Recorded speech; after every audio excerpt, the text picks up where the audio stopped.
Right, here I am. Let's chat Monday morning.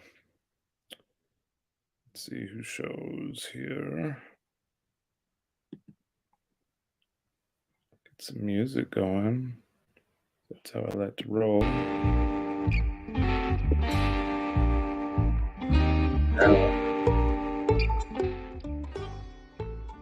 Yo, I'm not conforming, no contortionist. I'm aboard in this mission. Play me like I'm in an accordion, no water with wide array of purposes. Unfortunate, these lies that can't hold me back from the truth. I choose the path I'm headed in. I'm questioning, no pressing. I pass the lies and the crevices. The wrinkles down with mentioning. I'm best within, I'm best because these lies that can't hold me. Feels like I'm running out of time. Every time I see these lies, oh, I fight to the bottom lies. I fight to the bottom lies. So lately, feels like I'm running out of time. Every time I see these lies, oh, I fight to the bottom lies. I fight to the bottom lies. They say to get in where you fit and I throw a fit and get living. Go and get out evicted, don't color outside the limits. Lies that hold in prison. I am soul and infinite and these lies that cannot hold me. I know I'm aging when lies start to scar and lay up. My face a human race, bordering life is carbon paper. Less than impressive, use of success, impress on you with lies that cannot hold me. Feels like I'm running out of time. Every time I see these lies, oh, I fight to the bottom lies. I fight to the bottom lies. I said lately, feels like I'm running out of time. Every time I see these lies, oh, I fight to the bottom lies. I fight to the bottom lies. What defines me? Oh, alive. Be the days I'm walking blindly at the timely age of 95. We need to take a fight. Realize we might be fighting with ourselves within the lines that we've drawn inside these lives. We're living in a pipe dream. Need to get outside the boundaries and realize we got freedom at our fingertips. Get a grip into sight. See ourselves beyond the lines. More than fine. Certified free. Feels like I'm running out of time. Every time I see these lies, oh, I fight to the bottom lies. I fight to the bottom lies. I said lately, feels like I'm running out of time. Every time I see these lies, oh, I fight to the bottom lies. I fight to the bottom lies.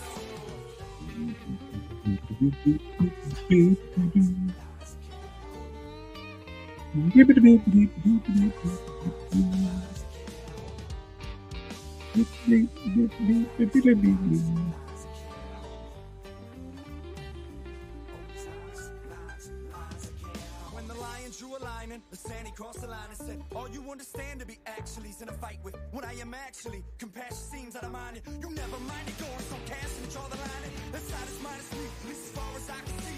But as far as I can see, my arm can reach so far to me. You ain't far enough, no matter the height, the bar is up. I can jump, I have come to fight and to final lines of love. Feels like I'm running out of time. Every time I see these lies, oh, I fight to the bottom lies. I fight to the bottom lies. I said lately, feels like I'm running out of time. Every time I see these lies, oh, I fight to the bottom lies. I fight to the bottom lies. Lately, feels like I'm running out of time. Every time I see these lies, oh, I fight to the bottom lies. I fight to the bottom lies. I said lately, feels like I'm running out of time. Every time I see these lies, oh, I fight to the bottom lies. I fight to the bottom lies.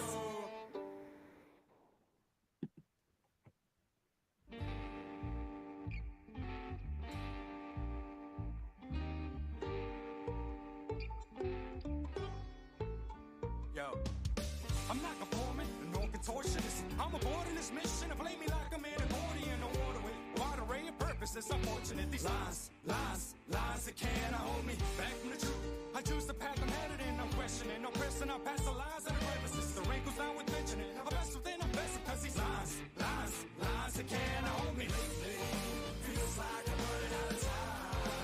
Every time I see these lies, oh, I fight to the bottom lies. I fight to the bottom lies. I said lately, feels like I'm running out of time.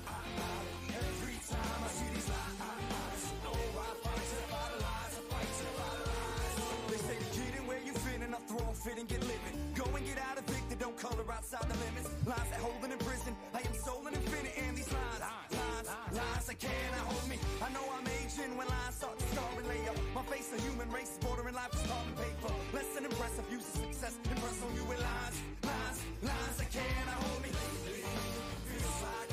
What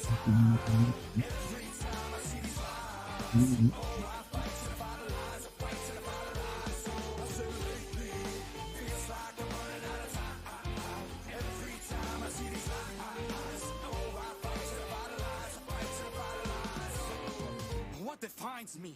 Oh, alive. Be the days I'm walking blindly at the timely age of 95. We need to take a fight. Realize we might be fighting with ourselves within the lines that we've drawn inside these lives. We're living in a pipe dream. Need to get outside the boundaries and realize we got. Looks like there are 2 people watching right now.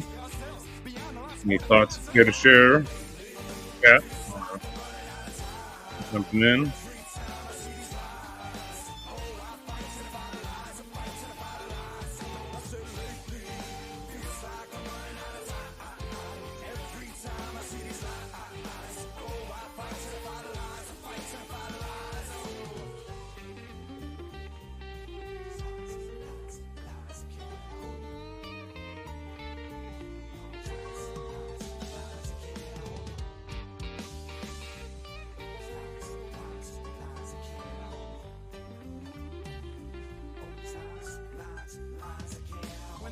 Drew a line and the sandy crossed the line and said, all you understand to be actually's in a fight with what I am actually. Compassion seems out of mind. You never mind it going so cash and draw the line. And the side is minus me, at least as far as I can see. But as far as I can see, my arm can reach so hard to me. You ain't far enough, no matter the height the bar is up. I can jump, I have come to fight in the final lines of love. Feels like I'm running out of time. Every time I see these lies, oh, I fight to the final lines, I fight to the final lines.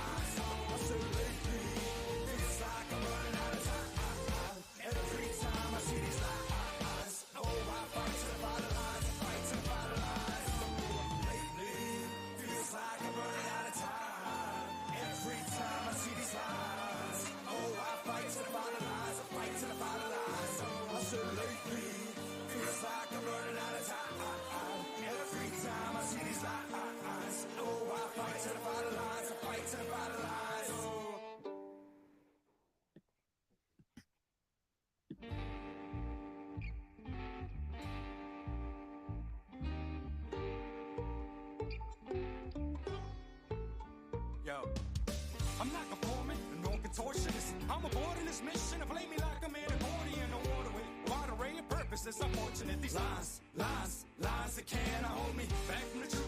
I choose the path I'm headed in, I'm questioning, no pressing, I pass the lines of the crevices. The wrinkles down with mentioning, I'm best within, I'm best because these lines that can't hold me. Feels like I'm running out of time. Every time I see these lies, oh, I fight to the bottom lines, I fight to the bottom lines. I said lately, feels like I'm running out of time. Every time I see these lies, oh, I fight to the bottom lines, I fight to the bottom lines. They say to get in where you fit and I throw a fit and get living. Go and get out evicted, don't color outside the limits. Lines that hold in prison, I am soul and infinite, and these lines that cannot hold me. I know I'm aging when lines start to scar and lay up. My face, a human race, bordering life is carbon paper. Less than impressive, use of success, impress on you with lines that cannot hold me. Feels like I'm running out of time. Every time I see these lies, oh, I fight to the bottom lines, I fight to the bottom lines. I said lately, feels like I'm running out of time. Every time I see these lies, oh, I fight to the bottom lines. Anyone have thoughts on the musical choice? There's a little bit of rap, some swing tunes. Hey Hezzy, how are you?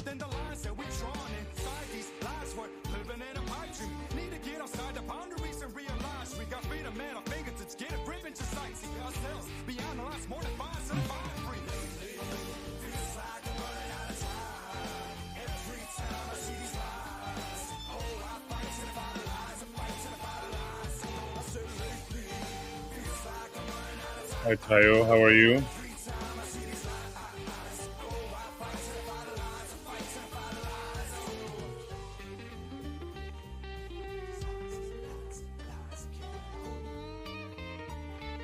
Always.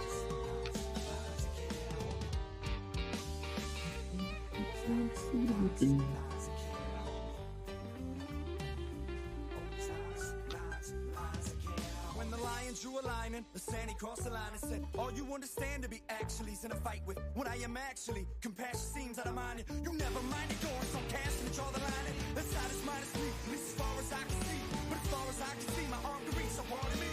You ain't far enough, no matter the height, the bar is up. I can jump, I have come to fight and to find the lines of love. It's like I'm running out of time.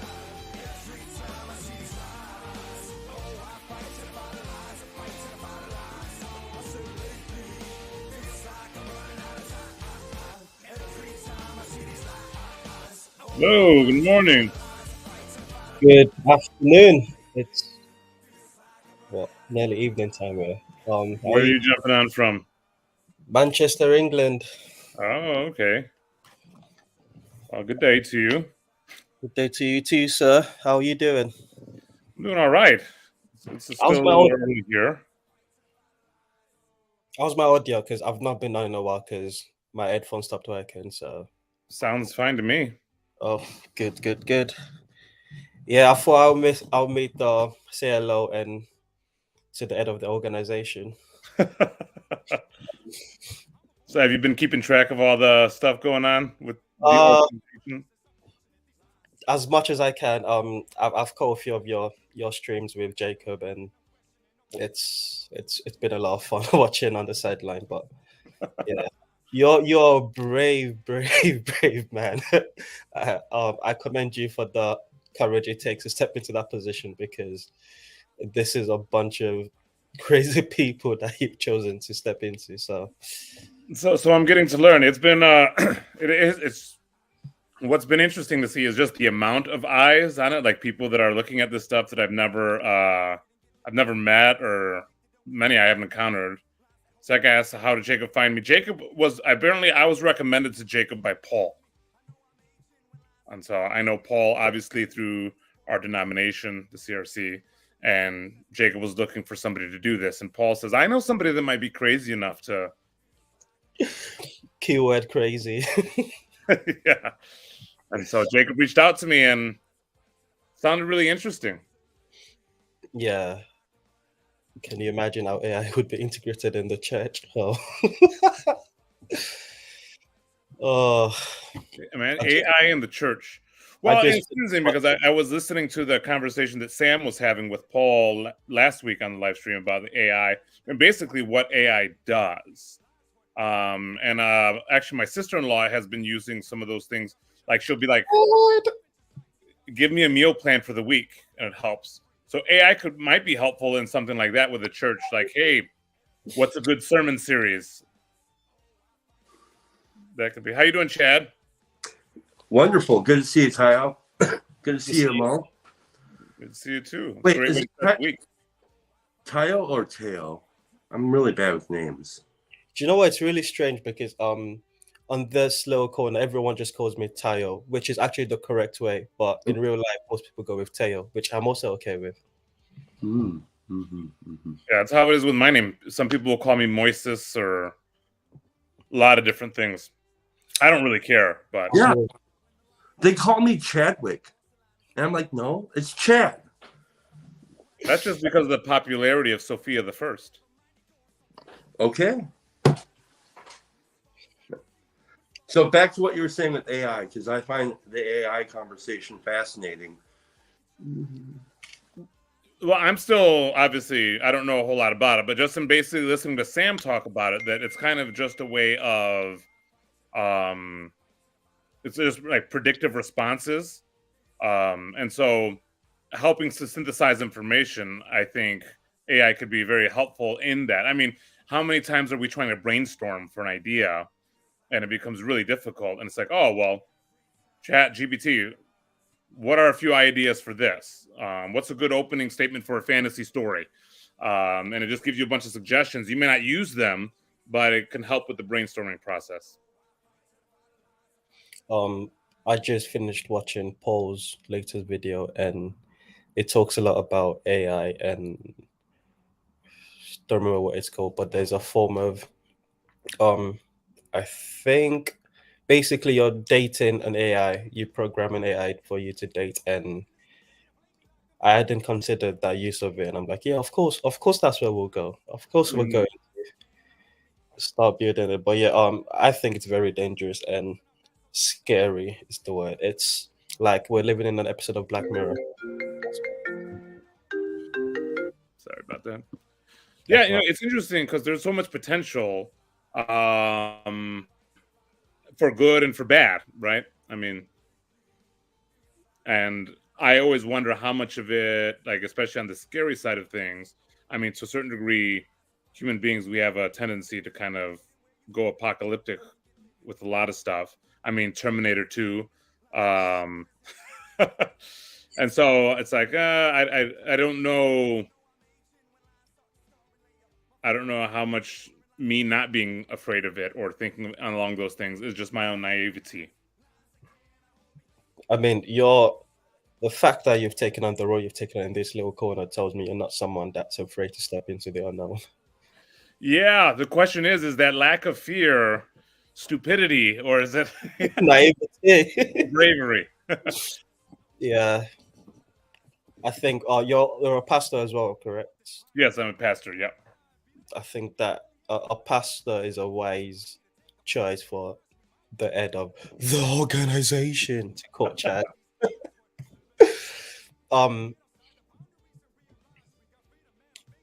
He's back. Internet problems, Chad?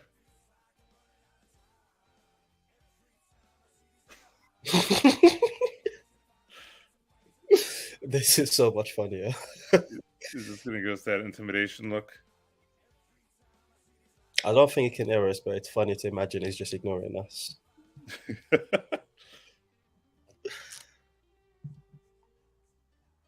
Chad, are you into wrestling at all?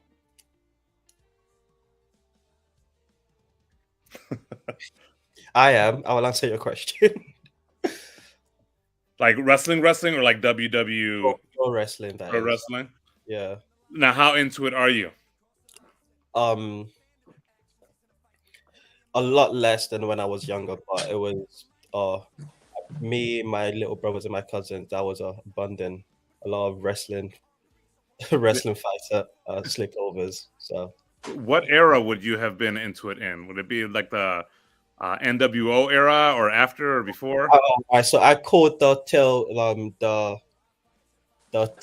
of the Attitude Era, the start of the Ruthless Aggression Era, and then whatever the mess that came afterwards. Yeah. Okay. And then I got back into it again. I think a couple years ago with the New Japan era. Okay. And Omega and all those guys, and then they started AEW. So I don't watch like pay-per-views, but I keep up with it using YouTube wrestling channels. Okay. Yeah, there's a couple of guys that I know that are getting ready to start a podcast focusing on comics and pro wrestling. And so I'm supposed to be featured on that a few times. We'll see. Their expertise is way more than mine. So Hezi asks in terms of AI as emotional support for the elderly community. That's an interesting aspect of it. The problem, though, is it's not embodied. It's not embodied, so it's fake. And so could it be helpful? Maybe, but could it be helpful like morphine is helpful in hospice care? That's how I would see it. What I don't like about that particular idea is like kind of what we do with AI in general is we take something that's complicated that we should take responsibility into our own hands, and we shove it off and say, well, the AI can do it, and I think like I don't think it's good for any of us to put that much reliance upon AI as far as abdicating our own responsibilities. Yeah, especially because we do that so much already with the elderly and with the handicapped or the disabled. We say, well, we'll just put them in a home, or we'll have other people deal with it instead of us taking responsibility, especially for the closest ones to us. That's my main worry. Yeah. We're already, like you said, put them away in a box pretty much to be forgotten about. And now if we can tell ourselves that we've got this new technology that's helping them emotionally and sell that light to people, that would just encourage more of that. And yeah, it's, I mean, during lockdown, I'm sure it was the same I think it was in New York or in America, but in the UK, one of the biggest stories was just how neglected the elderly were. They were just stuff in the care centers and out of sight, out of mind, which led to a lot of them needlessly dying from COVID. So Mhm. I don't like the idea is, this is why AI, it's because it's so disembodied, yet because it's like a combination of human input, it still has that human thing to it that you're like, oh, maybe that's as real. Like what Paul was talking about in his video, this guy just, divorced guy. Someone said, oh, there's this app, you might download it, you might find it useful. And at the start, it was like, oh, I'm not gonna be the guy that falls in love with a butt. And next thing you know is going on a rant on Reddit about when the program changed, they changed the butt I fell in love with. So yeah, it's dangerously scary. But let's take Kezi's example once and like let's run it through a thought experiment and let's see how far we can go with that, because that might be. Now let's just say we can bring heaven on earth for the elderly who haven't seen their grandkids in a couple of years, and then so like let's say I can upload, I can go into like let's say Sandpiper nursing home database, and I can upload a video of me talking to my grandmother. I can talk about all the different. I can even upload some memories that I've had of her. I can talk about. They can take some samples of my voice. They can do all of this different kinds of stuff, and then what they could really do. Here's the genius of it. They could take an AI rendered version, a deep fake version of the real Chad, and have a video chat, because we have to keep things safe. So we can do a video chat with Grandma where she actually does think that she's talking to Chad. Mm-hmm. And I can say all the most wonderful things to her and bring her peace and calmness. And I can be right there with her without ever having to be with her. Now, is that ethical? Because like she would be like, she doesn't know the difference. And she's experiencing the most loving experiences that she possibly could imagine in these video things. And I can do it like every day. You know what that reminds me of is the line in the first Matrix movie it's actually the second Matrix movie where the architect is saying, the first, or it actually might have been the first one. It was the Smith saying the first iteration of the Matrix was a utopia, perfect for all humans, and the humans wouldn't take it because they needed some kind of dysfunction put into the code. And it's like, wonder if you made this idyllic conversations for your grandma, would she even really appreciate it? It's like, no, to a certain degree, I want the difficulties that come with chat as well, the arguments, the pushbacks, because to a certain degree, that's how I would know that it's authentic. Well, you could write that into the system too, I'm sure. Possibly, but it goes in. What Tayo was talking about, the whole embodied aspect of it, because to a certain degree, we're already wrestling with the whole embodiment aspect, where so many people are finding real relationships or community. I mean, this little corner is a big part of that, where it's online. I think it's really cool that we're doing these events now that can kind of bring it into an embodied relationship with folks. But I mean, this is part of what I was asking Paul last week: is where it's tricky to figure out where the balance is between being able to talk to you guys like this and like an embodied relationship where we're physically present.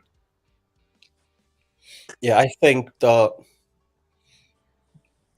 some of the dangers and my worries about AI, I have about this little corner in my participation in it, because it can suck.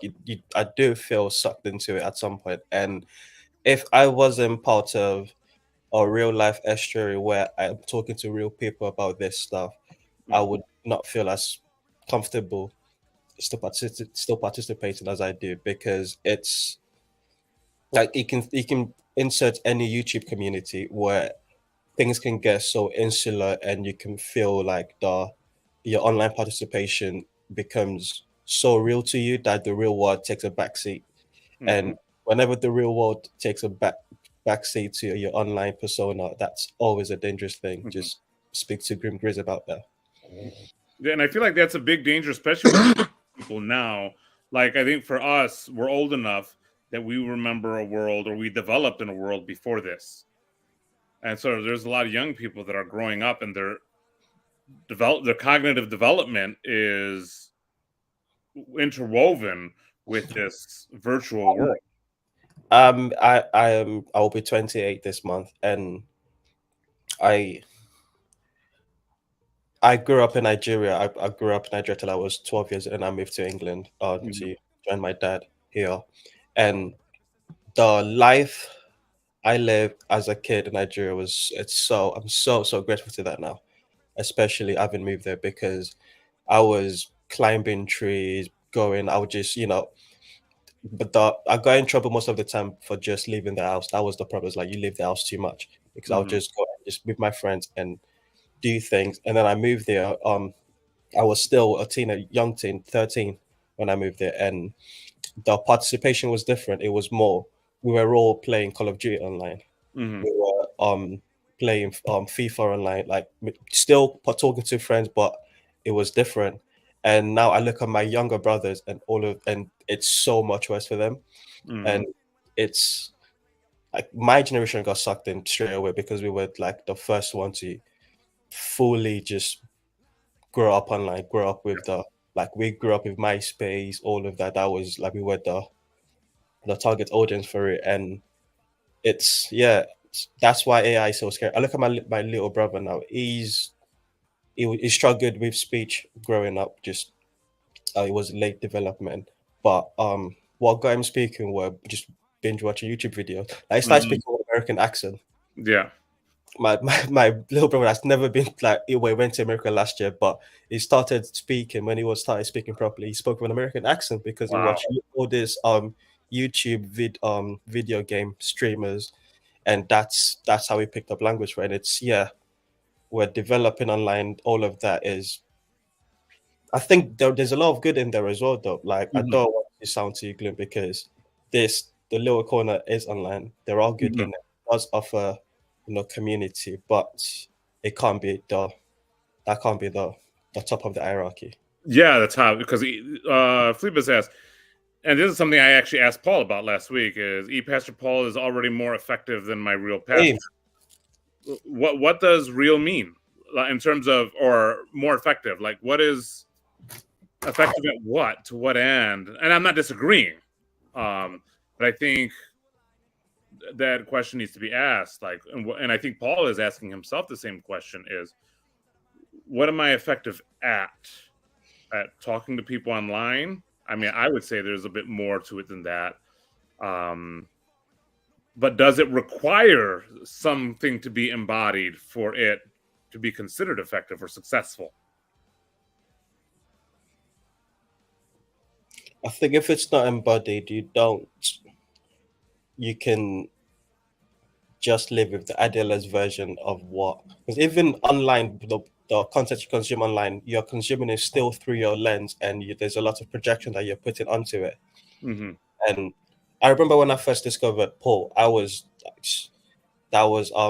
like a spiritual experience where I went from the Jordan Peterson scene and Jonathan Peugeot conversation when Jordan first came back, and that was like magical. That like broke my faith wide open. Like, okay, but I'm like, okay, wow, so Christianity is bigger than this. And I'm like, where can I find people that talk like this? And then I discovered this little corner, and that's been a whole journey in itself. But from the very, very start, Paul was like, go to church. And me with my baggage was like, I've been there, done that, I'm not really sure. But it wasn't until I went to church that my spiritual revival felt real.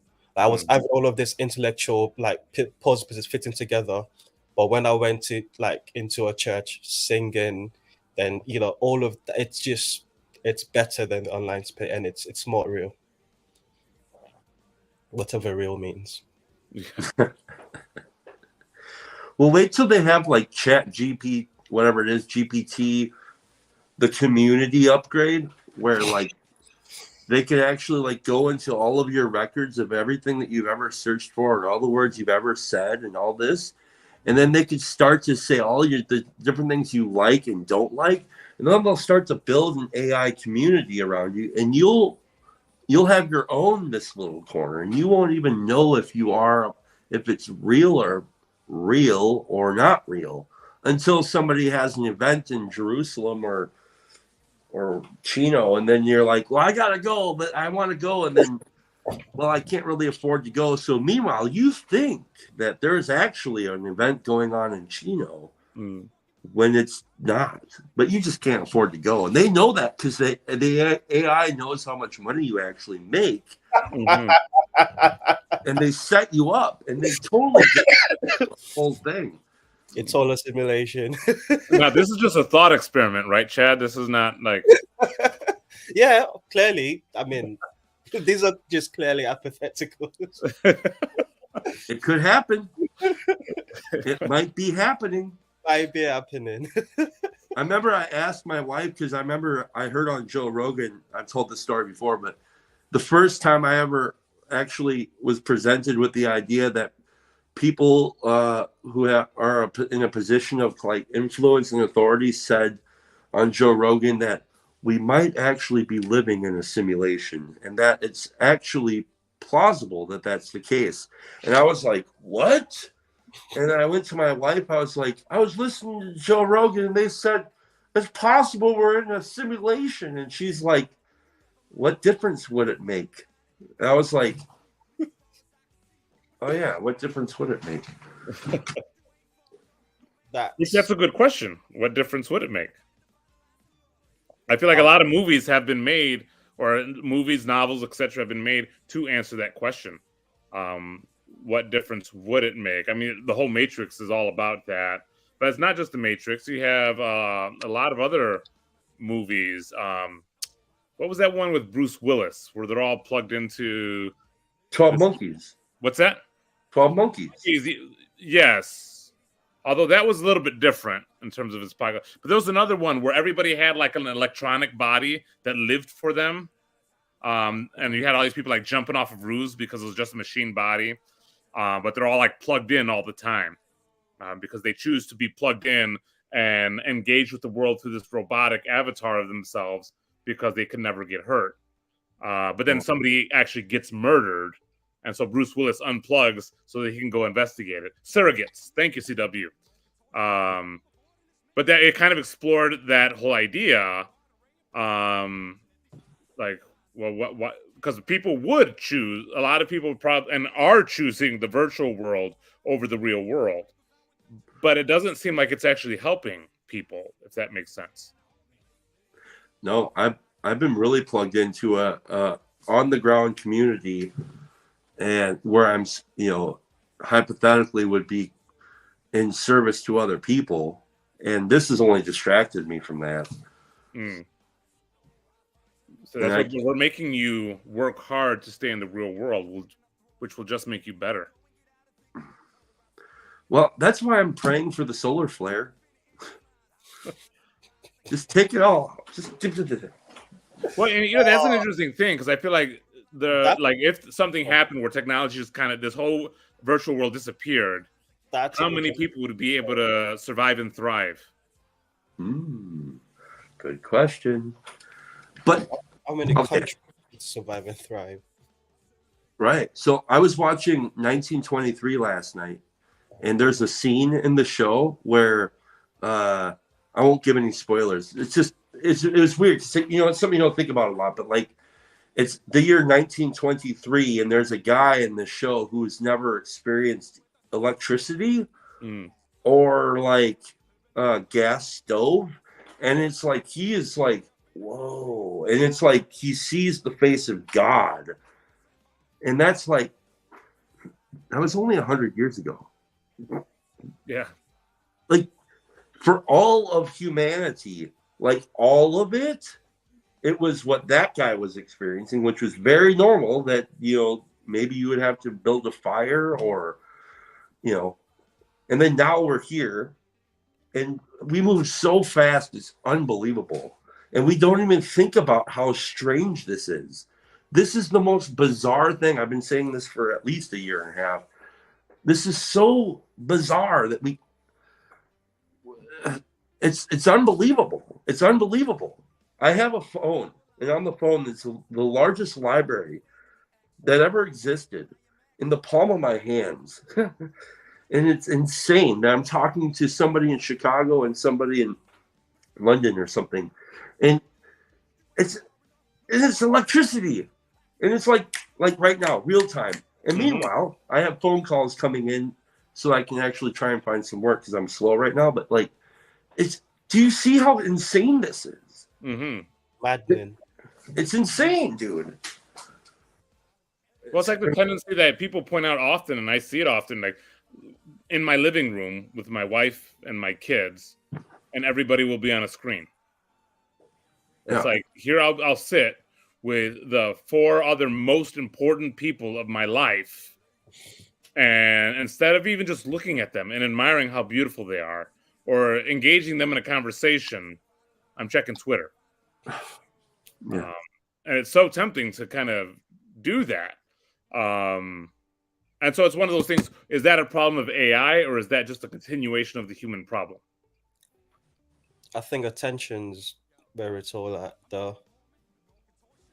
When Jonathan Peugeot referred to attention as worship, that framing changes a lot. Well, it changes a lot in my thinking, not much in my actions, to be very honest, because going from the propositional to participation in that idea, it's very, very strange. Like actually trying to participate in the idea that what I give attention to is what I'm worshipping. Like, yeah. I don't like when I first discovered this little corner, my solution was like, oh, okay, so the only solution that exists is just to go away, be a monk, and just like read the word of God until you memorize all of it, because my conclusion was we're fucked. We are so beyond fucked. It's I don't see the way out. But Paul was like, nope, go to church. I was like, yeah, the church is done. Like, it's not gonna be a solution. But thankfully, I wasn't too prideful not to take it. Going to church as revealed how messy things are. Yeah, for sure, things are very messy. But there are people, like genuine people, that do believe this crazy faith that I believe and are living it in messy ways, but living it in a way that's true to them. And that's all I'm doing as well. So might as well join them and mess up the faith together, I suppose. Yeah, we went to bingo night on Saturday with some friends at the church in the basement. There was like 60 people there. They had their kids. Earlier in the day, they made chili and soup. It's like, and it's so cool, man. It's like, and I told my, like, because I was telling my wife before, earlier in the day,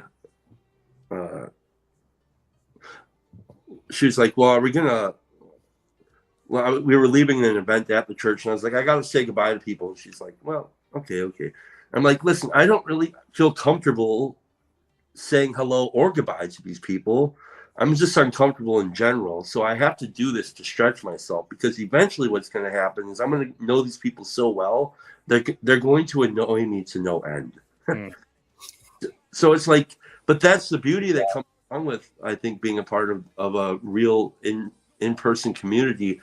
There's a video that Vanderklay did where he interviewed this gal who's a part of a Catholic church, and she just describes it perfectly. She's like, she described all the yucky, but all the beautiful parts about that. And it's like, yes. I don't want to be in a like world where everything is all smooth all the time. It's like, ugh.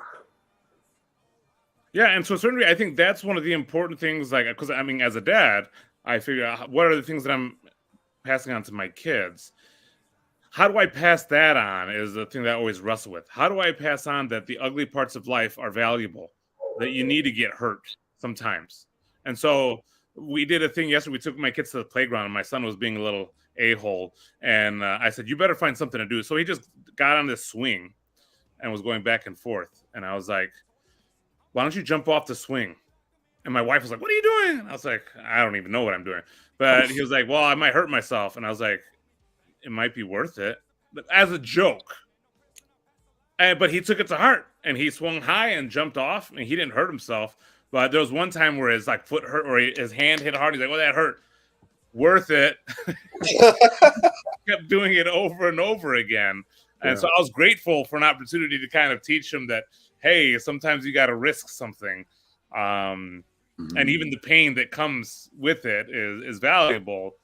But that's really hard to figure out. When is that appropriate to teach? Like, because I want to protect my kids too. Yeah. I mean, on his head once.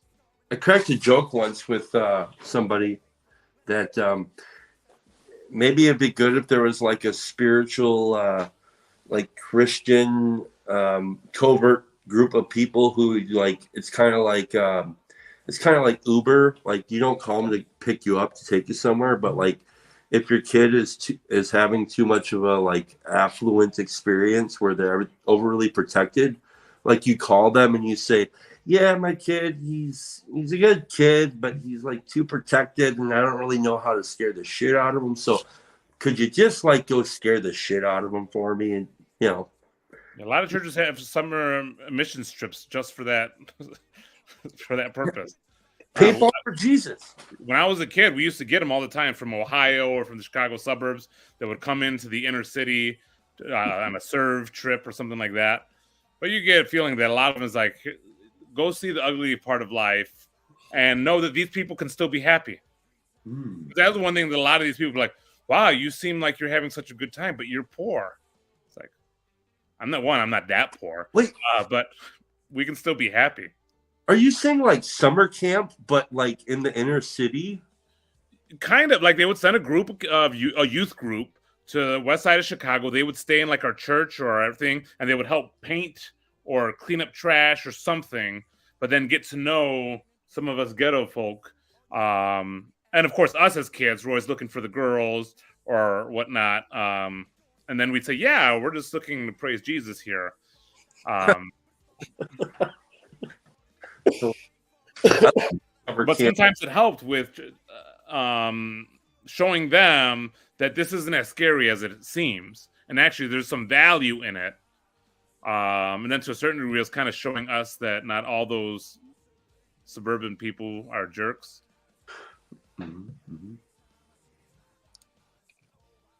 I like the urban summer camp idea. That's fun. Yeah, I mean, there's always the good and bad in it. I mean, what used to frustrate me is you'd have these people come for this serve trip, spend a week with us, and all of a sudden they understood all the problems of the inner city and are advocating for policy changes. And it's like, no. We weren't. It's not what this was for. But we get that a lot. We do have a tendency to overreach as people. Excuse me. Young men must fight to the death. What's that say? Undressed? Undressed in the winter in order to understand not getting that internship they want. Sparta. Are you guys familiar with Wim Hof? Yeah. No, I'm not. Too ambitious for me, bro. For like a week, I started taking cold showers after watching some of his videos, but I couldn't stand it for more than a week. I joined. There was a book club that I was a part of a couple of years ago. We read.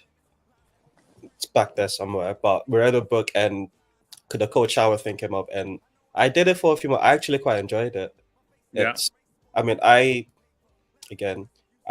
If we're talking a little about being poor and still being happy.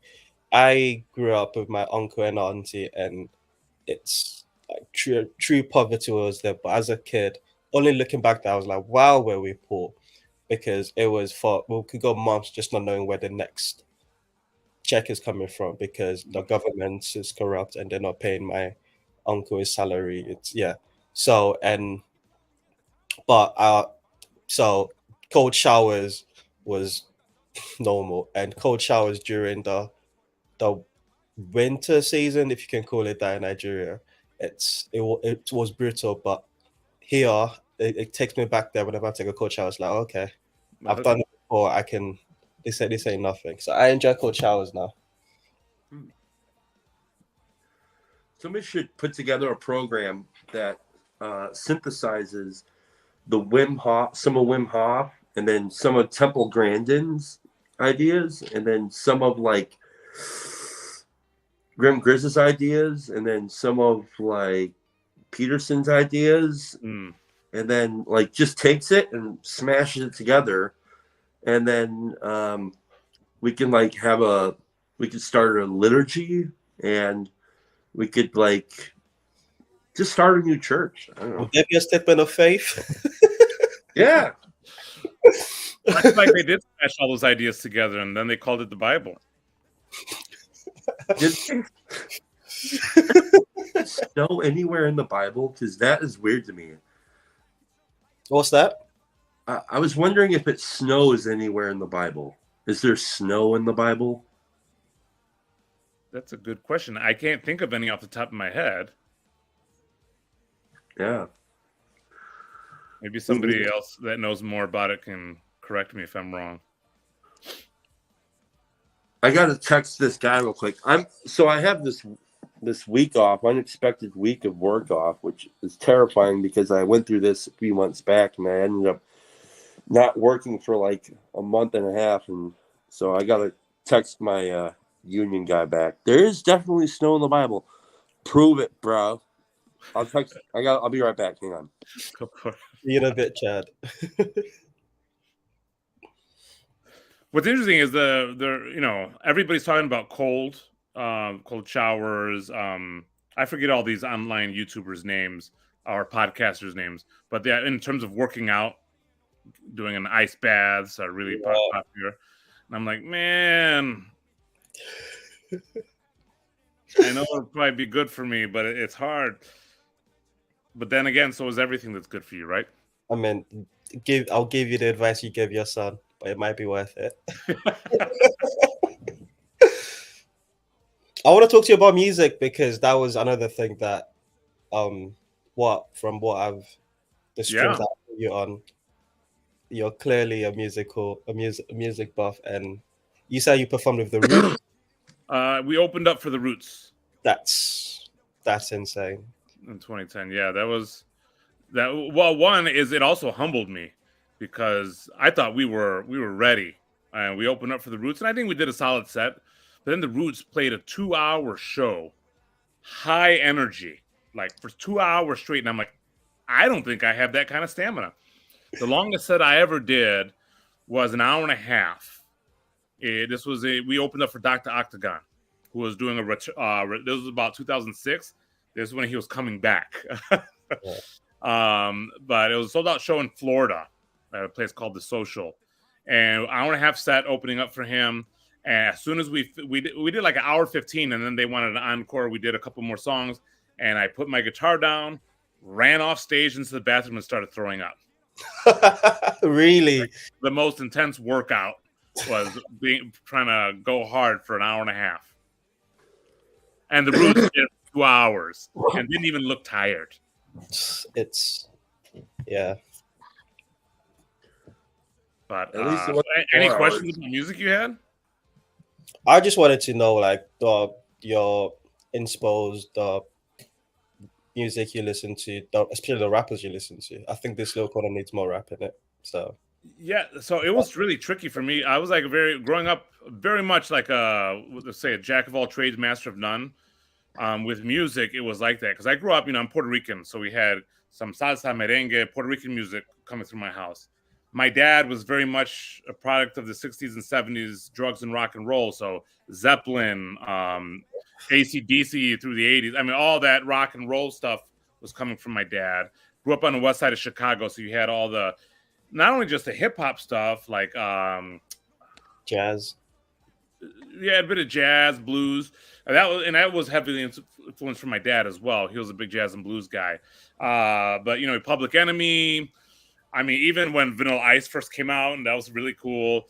So a lot of the poppy stuff, but then also the R&B, like the Boyz II Men, Jodeci. The '90s had some really great R&B groups. So it was just like all over the place musically, which is why when I started in a band, hip hop was so cool because musically I could incorporate all kinds of. Ah, I could play yeah. a reggae track, and as long as this guy can rap to it, Flow on it. Yeah. yeah, we're cool. I can throw in a little bit of a swing beat, and instead of going, going, and you know, you can have the same kind of guitar rhythms and bass rhythms. And, Yes, Chad. and so that it made it fun for me as a guitarist to be able to incorporate a lot of different styles of guitar into, because I wasn't necessarily pro at any style. You know, I'd get it a lot. I'd be on stage with a guitar, and you know, other musicians in the crowd like, yeah, that guitarist wasn't that good, because I wouldn't do any like super amazing solos or anything like that. But I can jump in and out of so many different styles. You'd be like a jam master. You can blend in with. Yeah, if I wasn't so arrogant, I probably would have tried to become like a studio musician.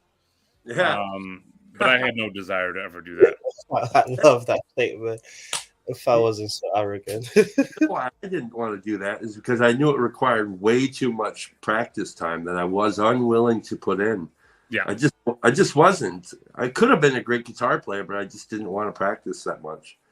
yeah. A lot of guitar players. I mean, when I was in college, like I was a music major, and there was a different culture amongst the guitar majors than every other music major. The violin majors lived in the practice rooms, and all the guitarists were like coming to class with still the boogers in their eyes, and you had trouble practicing and keeping up with the other. I think I probably did better than some of the other ones, just because academically I enjoyed being part of the institution. But yeah, it's definitely a guitarist thing. Yeah, I couldn't. That's also why I actually got into writing my own music, because I didn't want to actually take the time to learn anybody else's, and I could look virtuous while doing it. There you go. Yeah. Yeah, a lot of character defects. I gotta go, guys. I'll hop back in later, but I appreciate you. Great to see you, Tao. Great to see you, Mo. Good to see you too, Chad. Toodles. Now, I've seen a bunch of like top 10 rapper lists, even just in the past week. There was this one guy that put out a top 10 list, which was so weird to me because he included a lot of people that most people would, and some people wouldn't. Like he had Jadakiss on that list. And I'm like, I don't know a lot of people that are familiar with Jadakiss, but I thought that was cool. But then on the top of his list was Drake. And I was like, I don't know how you can have those other 9 on your list and still have Drake at the top. Yeah, if you've got Drake at the top, then it's a different conversation. You're not talking. You can't have Drake and Jadakiss on the same list. Yeah, yeah. It doesn't work. Drake is a product of Bone Thugs, though, so I'll give that. Yeah. It's always difficult for me when it comes to rappers because I encountered so many amazing rappers on the underground scene. Typically, if you're choosing a top 10, you're only talking about mainstream. But in terms of like raw talent, you're missing out on so much because there's so many that are just unwilling to do what it takes to sell a lot of records. Are you familiar at all with the? I think it's still bubbling, the Christian hip hop scene and a bit. I was once upon a time, like I was finishing up my music career when like Lecrae was getting really big. Okay. When we were just starting out, we were a bunch of Christian musicians, and so we were straddling this fence between the Christian world and so we like opened up for John Rubin when he was kind of a thing. Oh. He was cool. His musicians were jerks. No. Yeah, I mean, in the music world, there's all kinds of egos going on. I can imagine. Yeah, even in the Christian music scene, it's a lot of egos. But yeah, I followed some of like the cross movement were popular in my day. There was a guy, Notaverbs, Grits. Great up my life be like. Yeah, well, that's when I started falling off of Grits. Was that one? I think Toby Mac was producing them, but they had a real cool song. What was it? They All Fall Down. Oh yeah. Yeah, I know that one as well. Yeah, I'm not. I thought of the music. I saw them live a bunch of times. Like they did a bunch of the youth groups in Chicago a bunch of times. Yeah, I think there's a really cool. I think there's like the Christian hip hop scene, especially in I'll say from just Lecrae, from Lecrae. Let's say the mid 2000s. Yeah. When Lecrae left Cross Movement and started Reach, to I'll say 2016 tells a very interesting tale of evangelical American Christianism, like the road those guys went on, because at some point there were Christians, and then their music was explicitly Christian. They were kind of dissing the mainstream rappers, and by the end of it, they were relating more with the mainstream rappers than they were with the Christian audience, and that just fractured the entire thing. And it's so interesting. Yeah, and you know what? Like, because I went to Moody Bible Institute, and I'd run into other people I went to college with later on, and many times I'd run into people that were just coming back to church after they got the degree at Moody Bible Institute. That I'd hear over and over again. I found more love and acceptance at the bars than I was in my church. And so then they went down that path, and eventually they found it wanting and came back to church, but they had to kind of go away for a bit. And a lot of musicians who, so I always tell this story. One of the guys that used to sub for my band, he ended up working with a big Christian worship band. I won't say the name because I don't want to tarnish any reputations. But one day I was hanging out with a close friend of his that I went to school with. We were out at some karaoke club, and her boyfriend calls me. He's like, "Hey, are you with my girl?" I was like, "Yeah." He's like, "Hey, we're at this other place downtown. You guys should come meet us up." So we go meet him up, and these guys, they're in the Christian music scene. And then one of the guys is like, "Hey, we're going back to my crib. Why don't you come join us?" So I'm like, "Sure." He's like, "I'll ride with you, so I can give you directions." And so while we're driving, he's like, "Hey, man, are you into Coke?" And myself, I'm a big like soda person. I'm thinking like a dummy. He's talking about Coca-Cola and like this, competition between Coke and Pepsi. And I'm like, oh yeah, the Coke is my favorite. And so we get to this guy's condo. That's hilarious. Yeah, and he starts pulling out the cocaine, and they're all doing lines of cocaine. And these guys are in some well-known Christian worship and other performing groups. And I was like, whoa, I did not expect this. Yeah, but just to go back to your answer of course I'm into Coke. Like in your reality, the arena that you're in is you're with Christians, and in that sort of arena, of course, like cocaine wouldn't enter your mind. But it's interesting to see that in their arena, they're like, no, I'm a rock star. Yeah, that's the world they're living in. That's fascinating. And this is what we do. And yeah, it was just wild. And through those guys, man, I would hear stories of all kinds of stuff that was going on. And it didn't necessarily turn me off to the Christian music world so much as it helped me realize that everybody's human. That, I may like this guy's music, but he's probably still a jerk because I'm still a bit of a jerk. You catch me on a bad day and, you may not see Pastor Mo. And that's not something that I'm necessarily proud of, but it's something that I know exists. And then it also showed me, well, this exists kind of everywhere. Which goes back to our conversation about virtual. You have to know you, right? I couldn't possibly know all there is to know about Mo. And it's people that know you in real life have a better understanding of you, and they know the the messiness, the ups, the down, the good mood, the bad mood, and yeah. First, just to answer Flippy, Southside Rabbi, that's KB, and I mean, I struggle to listen to that because that's just so political. Mm. Yeah, it's all just black this, black that. It sounds more like I'm listening to Mos Def than Christian rapper. It's just but Yeah, and that's something that has really kind of bothered me about even some of that the Christian rap and stuff like that.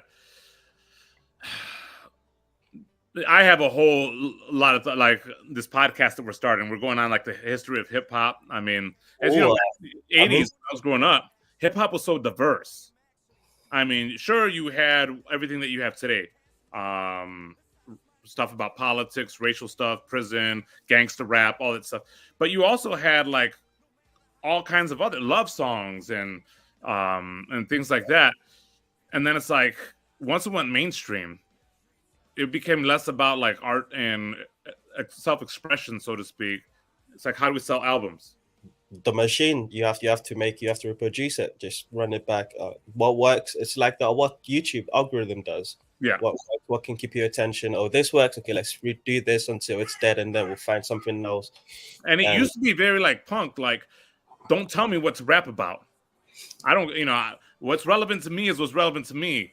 And now it's like, well, what's popular? And a lot of these young rappers don't even like realize that. Like, there was this big thing that I mean, it's still a thing within hip hop culture, the cipher. You get in a circle and people jump in and freestyle and stuff like that. Lately, I run into very few rappers that can do that. BET used to have the BET cipher, and I think the last BET cipher of note was 2016 because they tried one year to bring a bunch of mumble rappers to do a cipher, and it was just painful for everyone. Yeah. Like the rappers didn't want to do it because that's not that they don't make they make music in the studio drunk off lean, and they're not freestyle rappers, so that wasn't the arena for them. And yeah, it was just so yeah. I think underground is still there. It's just mainstream doesn't care about what underground cares about. Mainstream just trying to reproduce what works, what keeps attention, and yeah, the content suffers a lot. Yeah, musically, you get some bright spots, but yeah, it's been dull. Hence why you can have someone say Drake is the greatest rapper of all time. Well, it's interesting because I will run into guys like I used to argue with this guy at my church who considers himself a hip hop head. But a big part of that is, I watched BET, I read all the magazines and blah, blah, blah. And it's like, there's a whole world of hip hop that you're not exposed to.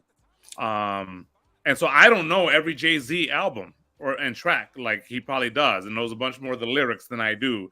Knows more about, the Game versus 50 and all the beefs and so on and so forth. I don't know about all that. But that's just the mainstream stuff. Like there is so much underneath, and yeah. It's at what level are you participating in whatever it is you're participating in? Because as far as is concerned, hip hop is what Vibe Magazine puts out, what's an MTV. Like the level of resolution. Like a lot of the language in this little corner is very helpful. Because I mean, if you talk to most people that are into hip hop, and their top 5 rappers are always going to be Biggie and Pac. Yeah. And Jay-Z would be in there somewhere, yeah. Jay-Z would be in there. And I know that's popular opinion, and usually I would go there too, especially when I was younger. But I don't know that I could say that anymore. I mean, because a big part of what Biggie and Pac brought to hip-hop was dying. I mean, it's kind of like Malcolm X and Martin Luther King Jr. Yeah. It's like they brought a lot, but they also died young, and so we amplify what they could have been. And I'm not so sure, especially with Pac versus Biggie, because Pac had so much inner turmoil. I mean, because he wasn't from the streets, and even though he kept trying to represent the streets, he didn't know that world intimately. in the same way that Biggie did. There was I don't think you'll be familiar, but 2016 till 2017 on the hip hop blogs, only one name ran the thing, and it was Tekashi 69. Um, Tekashi 69 was um a vlogger. A vlogger that was just trying. It lived in the like. He's just trying to find a way to make money, and I mean, that was Dr. Dre. I mean, you ever seen those photos online with him in the shiny shirts? And yeah, I mean, exactly. So, and you had 6ix9ine, and the 6ix9ine had the youth, like the kids, especially the suburban kids, loved him because he was a caricature of what the street is. He was loud, brash, arrogant, and he told anyone to test my gangster, was his old thing. And it was a troll. Like, if you're familiar with the internet world, you're like, oh, this is a troll. You know what he's doing. He's a troll using people's outrage to get attention and monetize it. Yeah. And the old wise the culture commentators were all talking about how 6ix9ine is not from the street. He's like he's talking about things he doesn't like that he's not from. And I was having a conversation with my friends. I'm like, if we're gonna talk about 6ix9ine, let's talk about Tupac. Like why did Tupac die? Because they were saying like 6ix9ine is going to end up dead because it was telling everyone to test his gangster when he's not really a gangster. He's got gangs backing him for sure because they're monetizing him. And long story less long, he ends up snitching on his gang, and his gang are in prison. He's free. He's now the black sheep of hip hop because he snitched on the real ones, and they use him as a cautionary tale. But they still elevate someone like Tupac, who, like, if let's have honest conversation, Tupac would have been a much more. It would could save their life for once if it wasn't like so adamant to be involved with Suge and the gang and claim a gang that it doesn't need to. But because somebody asked, Zach asked, Pac didn't know the streets. So I got a couple friends of mine that are Puerto Rican, raised in the burbs, and they always, they had residence in the city, but went to school in the burbs. Their whole life was in the burbs. And then they come back and they continually try to represent. They overact the urban thug thing because it's not really them. And so Pac was kind of an immigrant to the streets. Like, he came back and tried to embody that. But the problem is there was a lot of people from the streets that didn't have a choice. Like, I grew up in the ghetto. I didn't have a choice to grow up anywhere else. Like, so when people come back and like, yeah, I belong here, I'm like, if I could have, I would have left, when I was young. If I had a choice to be different, I would. And Pac had the choice. And it divided him. This is why you have songs like Ladies, I Know You're Fed Up, Keep Your Head Up. And then the next track would be like Bitches, blah, blah, blah. And like totally misogynistic because he's straddling two worlds. I've been said all that, like, Pac is like, growing up in Nigeria, there were I've got two very clear memories of just faces everywhere. There was the 50 Cent Get Rich or Die Trying album cover as a t-shirt, and there was a Tupac All Eyes on Me everywhere. And my cousins played the album, and his music changes. I led a youth group at church, and I quote, we left them a world that hurts, and we left them a world that's cursed, and it hurts. I quote that almost weekly to those kids because when they tell me what they're going, I'm like, oh, you guys are so like, the world is so messed up, and you have to figure this out. So I do love Pac, but I also do recognize in him what Kanye is what I thought Pac could have been. Like, Kanye was very explicit. Like, I am not from there. This is not my thing. I don't represent this street. I'm just about my. Yes, I'm arrogant. I'm this, but I'm not a street guy. It made that very clear. I think Pac could have gone that route, but also he grew up in an era where gangster rap was what was most commercially viable, and in my brain, it chased the money, but yeah. Yeah, because I mean, there was a bit of notoriety with the whole, and like a great example, another example would be like Chief Keef when he was a big thing. Oh my gosh, yes, please because I use Chief Keef as a good example. Go on, let me hear what you've got to say. So around the time he was big, I was teaching on the South Side. Really? And so, everybody's like, oh, because I used to be in a band. They're like, oh, what do you think of Chief Keef and blah, blah, blah. But Chief Keef, the one thing that people kept missing is that Chief Keef was a kid. And it's just like, and so it's like all of a sudden he gets arrested and he's crying. And it's just like, well, yeah, because he's a kid. It's like most of y'all, talk a big beef. And then the moment things get said, like I always said, the first person I ever saw get shot, I was 4 years old. I still remember it clearly to this day. I was 4 years old. There was a drive-by shooting. And once the bullet shots disappeared, I looked out my window and I saw this dude that was kind of like the tough guy in our neighborhood laying in the middle of the grass. I think he had been shot in the upper part of his leg and just crying for his mom. Yeah. And it was just like, he was a kid. And so that whole tough mentality is all, it's this front, and maybe it works when you're in a fight or something, but it's just like when you're a kid, that can disappear right there. The moment you're looking at death, you go to mom, you're not thinking about how do I look in front of my home, Yeah. I want to address Zach's comment because I think I agree / disagree, but I want quickly on Chief Keef. I use Chief Keef as an example of someone that got his record contract, got his money, and got out. He's not been back in Chicago. He's just stayed in LA and he's just stayed out of the whatever is left. He's not felt up need. Chief Keef and who's the other one from Chicago? Lil Durk. Yeah.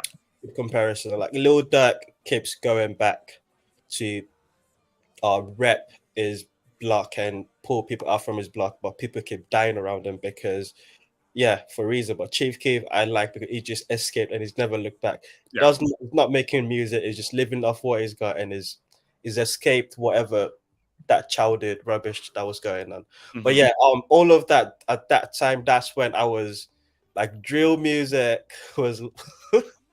Oh, that was a crazy time. Yeah, it was. We were watching DJ Academics. I've never lived in America, don't know enough, but I was watching Academics commentating on this kids like they were video games, and that's what they were. They were video game characters. Like you've got Lil Durk, you've got there were a few, and it will have little catchphrases for them, like, "Oh, he's a demon." And you're invested in them like the characters, but these are real lives, and these are real families mourning the death of their loved ones. But at that time, it was just all fun and games. Again, going back to this online space, how we can distort things and make you participate incorrectly. Mm-hmm. Yeah, and kind of going back to Pac, it's one of those things where it's like, I liked a lot of Pac's music. I still do. But the level to which he's raised is what I kind of push back on. I'm like, no, there's a different, there's some things that were going on there. I mean, yeah, the son of an activist. I mean, I'm the son of an activist. My mom was part of the Young Lords, which were they partied with the Black Panthers. She will oftentimes say my sister was conceived at a Black Panther party. But it's one of those things where they were fighting for something at that point. The Black Panthers, the Young Lords, most of them were kids too. But there was some real things. And that's one of the things I think a lot of the generation that came afterwards struggled with is the cultural, political struggles were different. But a lot of them were still trying to be about the same things. And so, like, it was hard because there was a lot of the activist crew that couldn't stand the drug community and vice versa.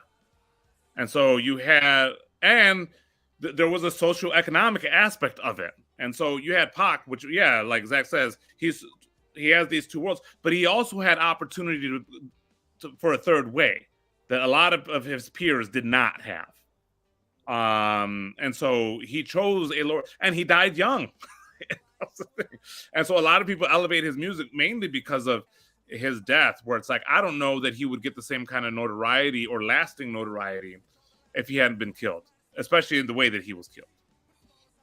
I think I feel the same affinity towards, similar affinity to a lesser extent towards Park that I do towards Kanye.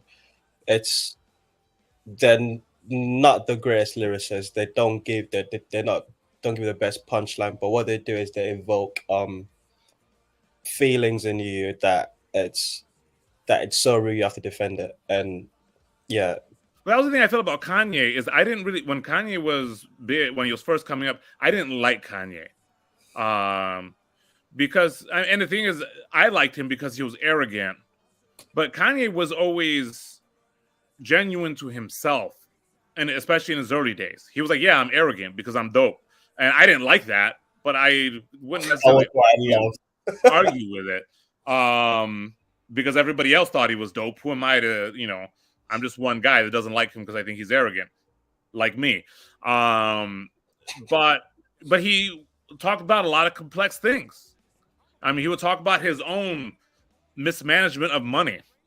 Like, yeah, I still have this fancy watch to please other people. That's dumb, but I still do it, and I'm still dope. Exactly. I mean, Can't Tell Me Nothing is one of my just go-to songs because the first line is, I had a dream I could buy my way to heaven. When I woke up, I spent that on a necklace. And yeah, that's a good picture of what Kanye is. He's always talking about just how he's all for love, free love, trying to help everyone, but at the same time, look at how selfish it is. Yeah. And that was the thing with Pac, because I feel like Pac never, and maybe it's because he was still young, but never got that kind of introspection. I think of like the popular changes. I mean, he talks about it's so hypocritical. Like all his verses are like hypocritical. Like, yeah, I'm still down. I still carry a gun. Rat tat tat tat blah blah. And why can't the world be better? I think Jonathan Pageau's characterization of Kanye as the fool is so accurate. Mm-hmm. Just flipping things. No, flip. CW, thank you for that. What did he say? I'm trying to keep up with him. He said in London. Repping. That's funny. Rep in London. CW also has a very interesting history. He should have become a rapper. Really? I would love that. Would be, oh my! I want that now. I want CW and get Jess to make the beats and CW to drop some rhymes on there. Yeah. Well, and that's the tricky thing about hip hop, though, is initially when you get into it, a lot of it is the beats. Like, I don't care what they're talking about. Like, I remember I was at Moody, my freshman year at Moody. I went to Florida for spring break. I ended up going to some club with my friends. And there were two songs that were hot that spring. That was R. Kelly's Ignition and 50 Cent in the Club. And I remember the first time I heard that boom, boom, boom, boom, boom, boom. Go shorty. Like, that still gets me amped up to this day. Like, I can't hear that and without my blood flowing.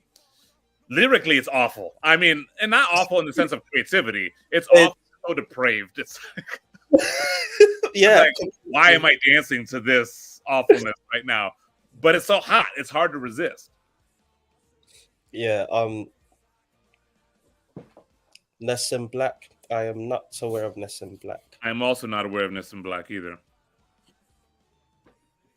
Now, did you ever get in? I asked Jacob about this before. Did you ever get into Matisyahu? No, I don't think so. So he was a Jewish guy, a Hasidic Jew.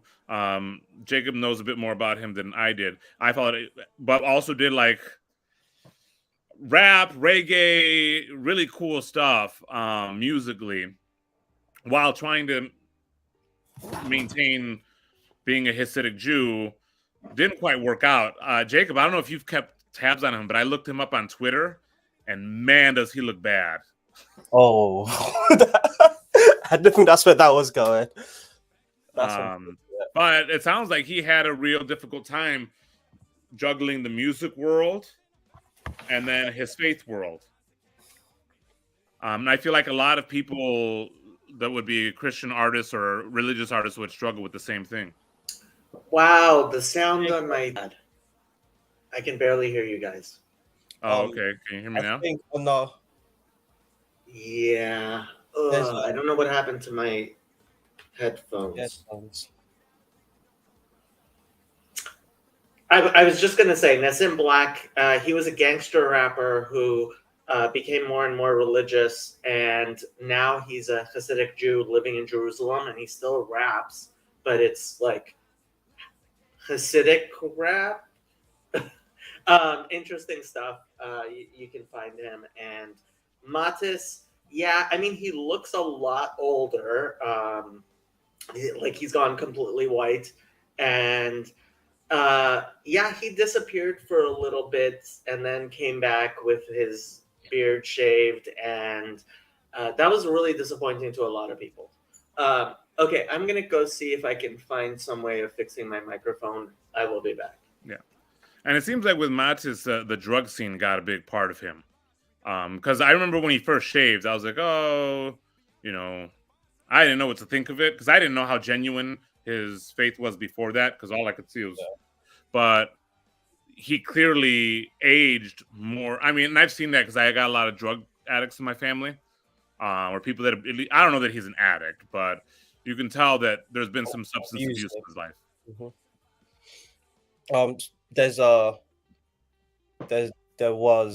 There still is a Christian rapper that's no longer a Christian, is now come out as gay. But before his deconversion, he had one of my favorite verses on any Christian hip hop song. I think it's March 10th and the 3rd, where he's clearly talking about a struggle with something which now it's in hindsight it's homosexuality, and is just talking about how is expected to perform for youth groups, lead these kids to this in this faith that he's struggling with, and it felt like a psalm to me. And I remember thinking at the time, this is a cry for help. I mean, he was signed to Humble Beast, and on this same track was featured another guy that his verse was kind of superficial about struggling, but nothing specific. And then you've got the second verse. This guy's just crying for help, just begging. And I remember watching a lot of Christian YouTube channels that were reviewing the album, and no one brought it up. And I was like, it is. And a few months later, he's deconstructed, left the faith, come out as gay, and that still sticks with me. I hope one day to have a conversation with him, because like his verse helped me when I was struggling with faith. And his name is, he ends the verse, his Twitter handle is Pray for Jay Givens, and he ended that verse by saying, please pray, I hope you pray for Jay Givens. And I sent him a DM a while ago saying, I'm still praying for Jay Givens. Yeah. There was another Christian artist, not hip hop at all, Jennifer Knapp, that later on came out as a lesbian, and seems like she also potentially have deconstructed. But some of her music, talking about what she was wrestling with, I felt was her best stuff. My phone's died. Oh. Got fresh back. It's hard to get good earbud headphones that aren't for like Macs. Like I'm not an Apple person, but like, and I like earbuds because they're pretty light, but like this was the most expensive one on Amazon. It was like $10 and it died. You have to pay for good quality. Okay. It was the most expensive one available. I was like, okay, what am I gonna do? who converted to Orthodox Judaism in 2006? This guy, I think. Fine. Shine. I have no idea who Shine is. I don't That know either. does ring a bell.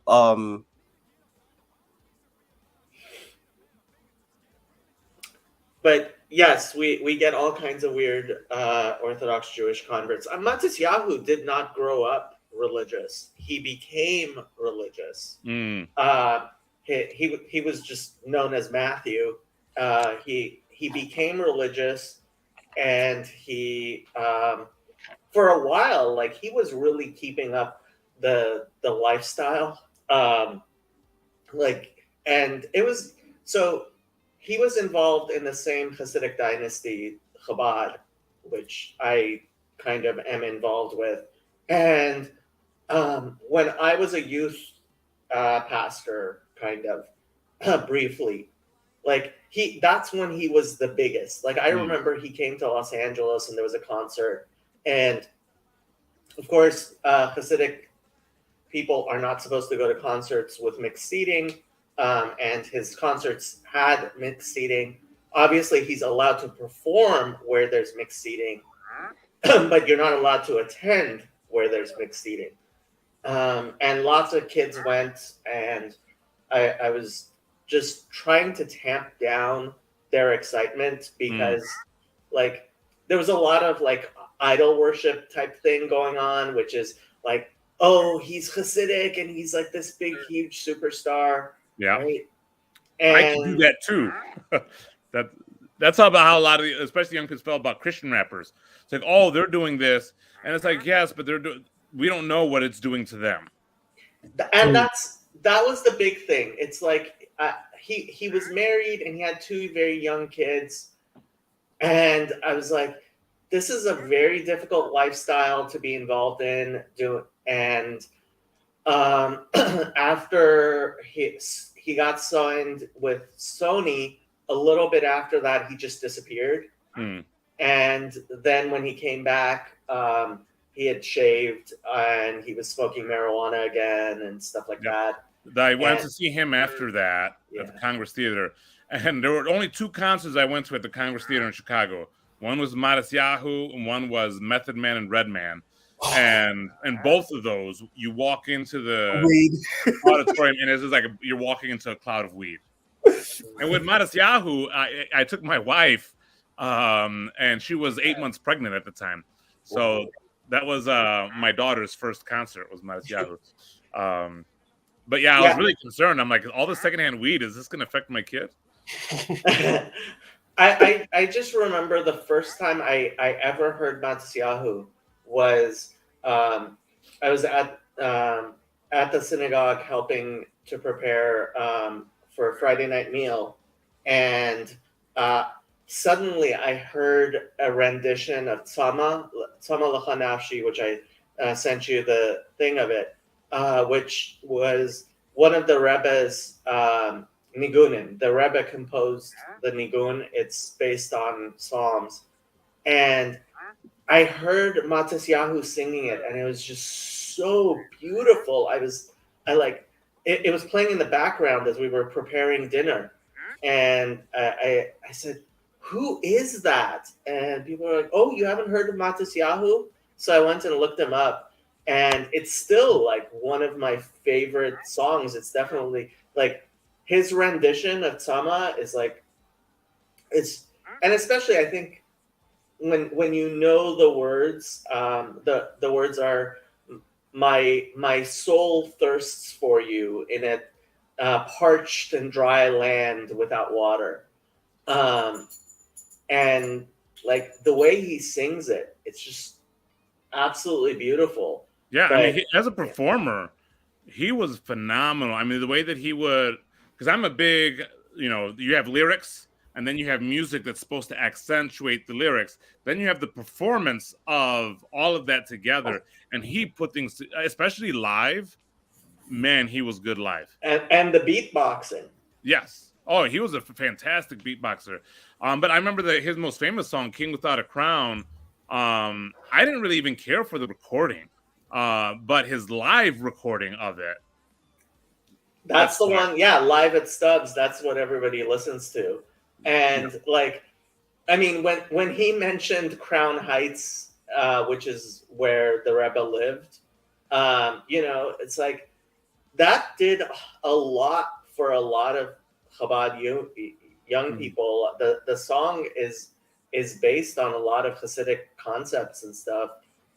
And like, I just remember he would not perform less than 2 hours after the Sabbath ended, because when Shabbat ended, he would spend an hour studying Hasidus, and like that was just so huge to us. Like, you know, it's like, yeah, this guy's not going to perform on the Sabbath. He's not going to even perform. Like, if he wanted to, a lot of people, you know, when Shabbat ends, they're like, I'm out of here, you know.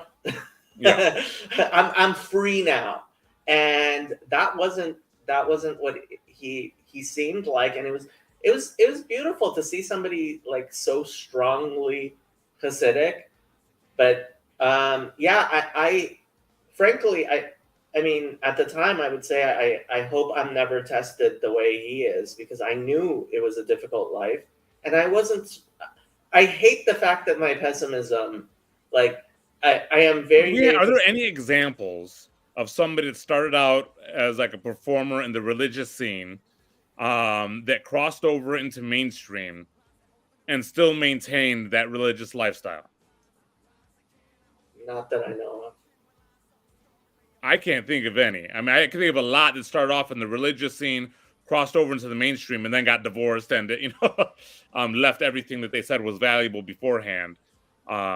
Well, Nessun Black is kind of the opposite story, which is part of why, you know, he started off as a gangster rapper, and now he's living in Jerusalem with his 6 kids, and in the Hasidic community, and like him, like that story, you can better.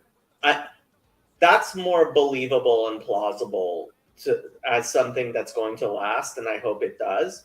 But also, I mean, I have to wonder how long he's going to be able to be in tune with gangster rap and stuff. Like, I don't know. I mean, I don't know. I don't know.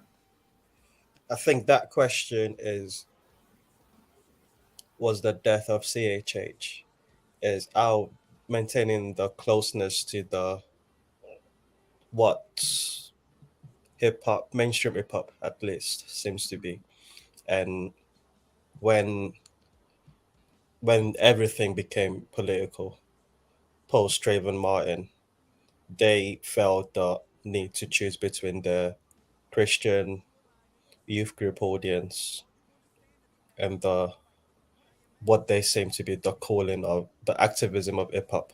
And you mentioned earlier more about how they're still fighting the battle that MLK and that the Black Panthers were fighting in a very different context, and still trying to preach the same message, and are frustrated why they're not being heard the same way the earlier activists were in the 60s and so on. And I was also going to mention there's a Christian rapper that's not in this little corner but close enough, because Flame, he was part of the, like, CHH was very, very reformed, very Calvinist, mostly Calvinist at its core, and a lot of the deconstruction happened, and Flame is now Lutheran, and he had a conversation with Jordan Cooper. Okay. And yeah, so there's a little bit of a connection to this little corner. I wonder, there was a rapper a while back, I don't remember who, that did a rap version, or he kind of came up with a rap way of the Heidelberg Confession. And I remember, like, all of my like extended on my wife's side, a bunch of people kept sending me this. Look at this guy raps the Heidelberg Confession for Kevin DeYoung, and I was like, all right. I didn't even, at that time, I didn't even know what Heidelberg was. There's a I have a video, a Heidelberg Catechism exposed. I love Jacob's tie too. PBK has been fired. I don't know who that is, but I could probably guess it's was either Stephen the Levite or there's a Lamp Mode was a record label, CH record label where they just rap theology at you. There's a UK rapper, SO, who moved to America at the height of the CHH wave to catch the wave, and Shailene was probably one that Yeah, it might have been Shailene. That rings a bell. But I'm not sure. as well. But yeah, SO's mixtape that got him signed to that label was called the Five Solas mixtape, and every song was just one of the tulips. That's funny. Which I think some of that's cool because it's one of those where, because obviously when rap first came a thing, it was very localized, and so you're rapping about what's relevant to your community, and whatnot. I kind of like that. I mean, there's still like I don't know if you're familiar with the guy that used to go by Juice. He was relevant because I guess he had beaten Eminem in a rap battle years ago. But I mean, for a while he was doing like the youth group scene. And it was like, when I first saw him, I was like, this guy, like, and it was less about his ability than it was like, he's this little guy doing youth groups like me. And he beat Eminem in a rap battle, or, that was the reputation. But he still had, for a long time, he had a really good reputation in Chicago. But a big part of that was that he never did a whole lot bigger. Localized. Yeah, so there wasn't much to tarnish the reputation in that same way. And it's like once you have a larger audience than your local scene, it becomes really tricky. Then you got eyes on you from environments that are very different than what you've ever experienced. Yeah. I do have one kind of counter example of somebody who didn't deconstruct. And that was Shlomo Karlebach. So Shlomo Karlebach was a very young and well-respected rabbi that the Rebbe sent to as kind of his emissary to Woodstock and hippies and stuff. And he started doing a lot of folk music, and he got big in the Jewish music scene. And what happened was he started giving hugs to female fans in public, and the Rebbe, because of that, told him he's not allowed to use the name Chabad anymore, and he's no longer an official representative of Chabad.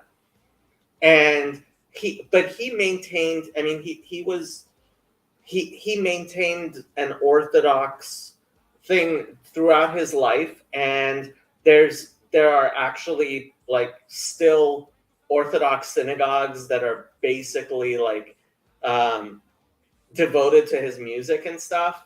And his daughter, Neshama Karlebach, became a pretty big star, and she still kind of is in kind of like modern Orthodox, neo-Hasidic.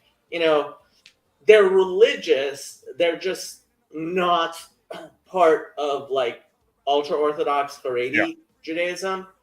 But what actually happened with Me Too a couple of years ago was that Shlomo Karlebach got Me Too'd.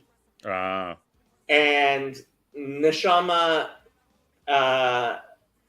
kind of issued an apology on her father's behalf about the free love stuff. And I don't know, a lot of people in Chabad kind of felt that was a vindication of the Rebbe, because like that was the thing. The Rebbe was like, okay, unless you're careful about this stuff, you cannot be an official representative of Chabad.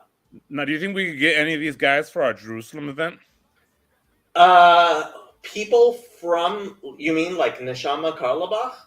Or because what I was thinking about this over the weekend, what I thought would be really cool, if it was possible, would be to get like a Protestant rapper and a Jewish rapper and to do a cipher. like where they're just kind of freestyling, but together. You know And what? see what happens.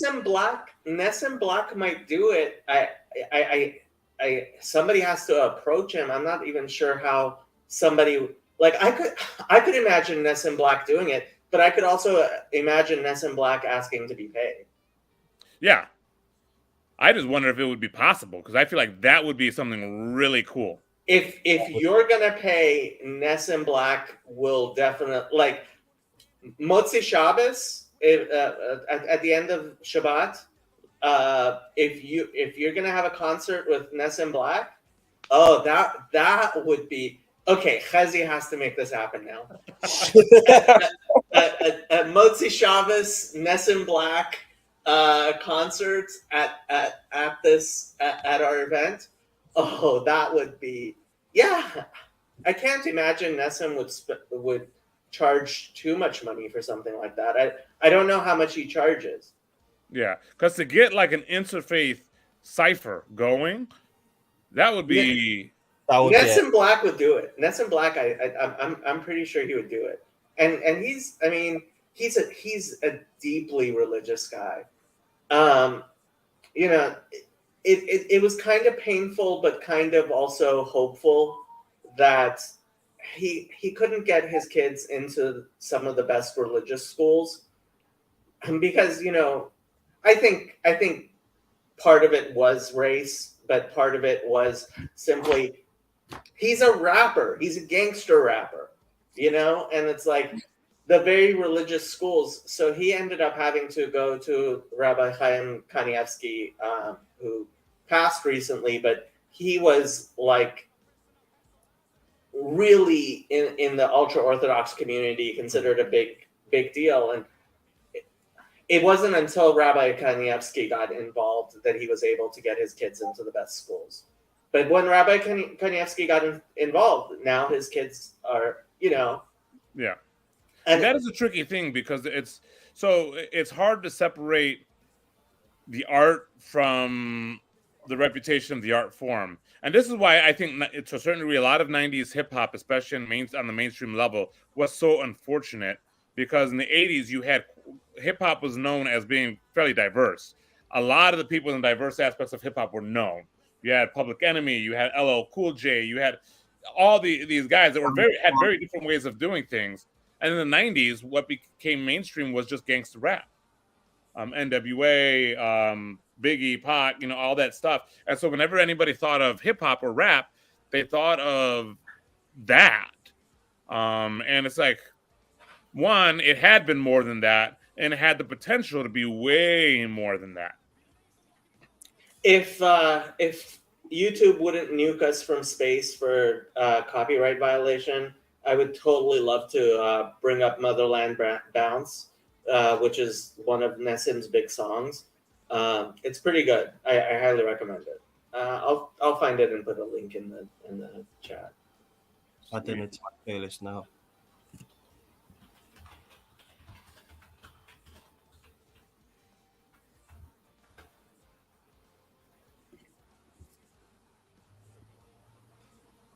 R.I.P. Conscious style. Conscious never died. It just became BLM. Well, and what's funny though is just a lot of the conscious stuff, even like the real conscious stuff, it went underground. I mean, you can still find it. You can go to open mics, you can go to little parties, and there'll be people still doing it. They weren't gonna be super popular to go mainstream, but there were some really talented people doing it. Even in the Christian scene, there was this guy. I think he was actually out of Michigan. Went by Othello. Oh, I'm not familiar. He didn't do well. I mean, and a lot of I think it was production issues because I didn't really like his albums. But live, this guy murdered. I mean, and it was all totally positive and really being authentic to hip hop, but also Christian at the same time. I mean, with the band that I was in, I mean, we were a 10-piece band with Latin percussion and everything. And we would get the house jumping, and Othello would come out with his DJ, one guy, and he would just murder, like, at the same level as 10 guys on stage he would do by himself. But nobody will ever hear of Othello, you know. It's like, it was just very underground. Another Christian guy that I was pretty underground was Propaganda. He Yeah. actually he I actually love blew up. Propaganda. Yeah, he went viral with a spoken word thing, what the gospel in 4 minutes. That blew him up in like the mid teens, and but live he came I went to one of his shows in London once, and I still DM him once in a while, and he messages me back. It's like, bro, you need to come back because live is because he's a spoken word artist, and the way he meshes the spoken word into now you've got a live band at the yeah, it's sick. Yeah, I mean, there were the I don't know if you ever remember the Percussions. No, They were a group, and then there was a guy that went solo from there, Mr. J Medeiros. He was this. I mean, Mr. J. He was really short. I mean, he was like maybe 5'3". But man, he had a presence. You can still find some of his videos online. But man, he was live. I mean, I like his tracks too, but live, it was a whole nother level. embodied. And the creativity. So Othello did this thing I remember live where he had this song that he called raps. And every word that he would do would start with the letters that make up the word raps sequentially. So random, antiquated puzzle sequences, something, but he would keep the whole thing going following that pattern. And I'm like, artistically, that's just a cool thing to be able to do. Yeah, I don't know if Propaganda went woke. Propaganda was always woke because Conscious was always woke. Conscious rap was always woke. Now I'm kind of thinking like, would Nessim think that it was kind of evangelical to like be performing at something like this? Like, is he?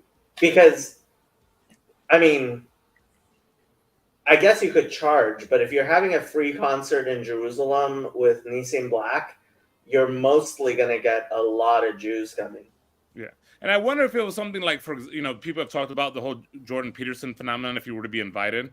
If it was something where it wasn't really announced, it would like if we got him and it's just like, hey, when everybody's there already, hey, check this out. We got Nessim Black and maybe some other Protestant person. We're going to do a quick cipher at the beginning or at the end of this thing. Close it out or open it up and let them do their thing for a while. So it's a special treat for those that are already there. But no, I mean, and then you videotape it and it goes viral. Yeah, I mean, that would be, because I think it would go viral because of the nature of how cool that would be. Yeah. And I wonder if it could spark other people trying to do similar things. That would be really cool. Because I feel like there's so much overlap. Like, I used to run this cultural center in Chicago called the Segundo Ruiz Belvis Cultural Center. And I probably stumbled over some of those words. But basically, it focused on bomba music, which is Puerto Rican drumming. Bomba and plena, which is another style. But I was trying to put together this event while I was there because I started meeting with other cultural centers, Irish Cultural Center, Polish Cultural Center, the Mexican Museum of Art. And you start to realize in all of these cultures, you go back, there is some style that focuses mainly on drumming. Now, like, man, it would be really cool to like have this Puerto Rican group playing their bomba music, and then with that beat going on, a Puerto Rican guy coming out and rapping over it. And then the Irish music comes in, and they're doing that, and get some Irish young cat to come out and start spitting a verse over the Irish music. And the same with the group from Chinatown and from all these different cultures. And then at the end, all the drummers kind of collaborate and start playing something together. And then you have a little cipher where everybody gets to kind of join in. And it's kind of reflected that, hey, there's all these individual cultures, but we can all still share a space type thing. I never got that off the ground, but I still think it would be really cool. Now I'm thinking, would we have mixed seating or would we have separate seating? I'm just imagining, like, I was talking to this whatchamacallit.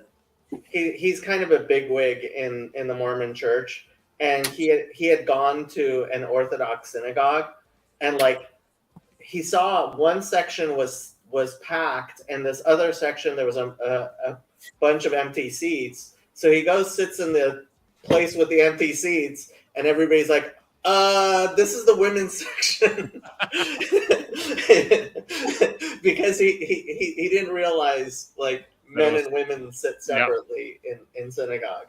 And what's interesting is that I don't know that I would necessarily mind if it wasn't mixed seating.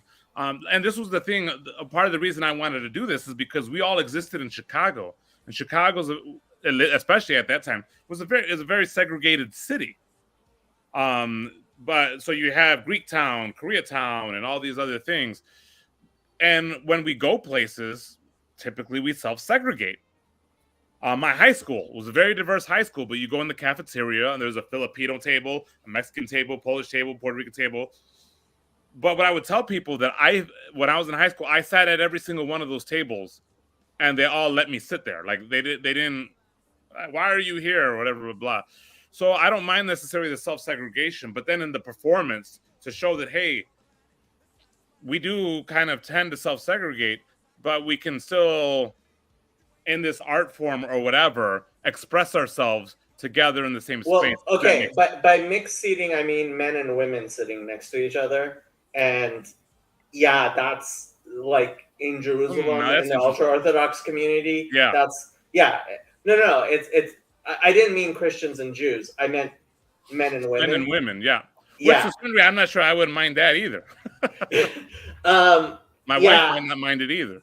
Well, I mean, generally, like almost all things in the United States are mixed seating. Yeah. But in Israel, it's become more and more of an issue, especially. It's funny, like 20 years ago, it wasn't as much of an issue as it is now that like the government is getting more and more religious. And like, so there was recently a big to-do because one of these big Hasidic singers, Moti Steinmetz, was going to be performing at a large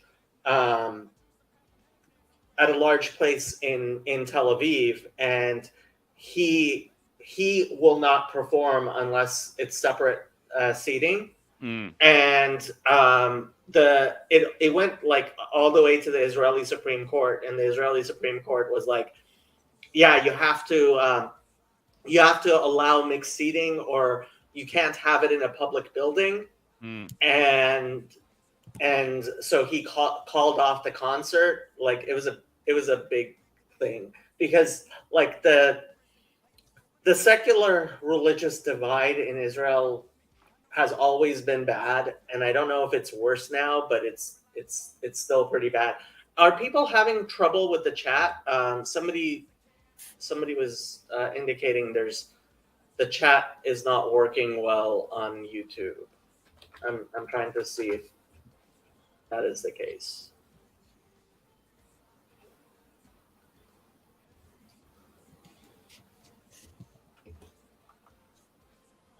Oh, okay. Okay, so it's back to. Yeah.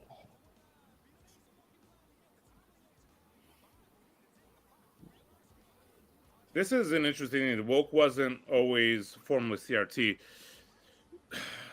I feel like woke does mean something different nowadays than it did, and especially the 90s. Because I remember utilizing that term, getting woke, and basically waking up to the issues that are going on. But then it's like, to a certain degree, I felt like so much got exaggerated. And I felt like, so I went to Moody Bible Institute, mostly white institution. And at all of our meals, most of our meals, I sat at this table that we call the minority table. It was a bunch of guys from the city, Puerto Ricans, blacks, a couple of Asians in there. But we kind of all sat together because we felt comfortable.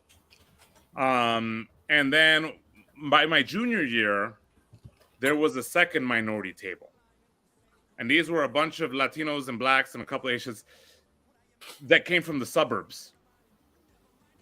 And we had a very different way about us. Like for us, we didn't mind sitting at the minority table, so certainly because it was something that we chose to do.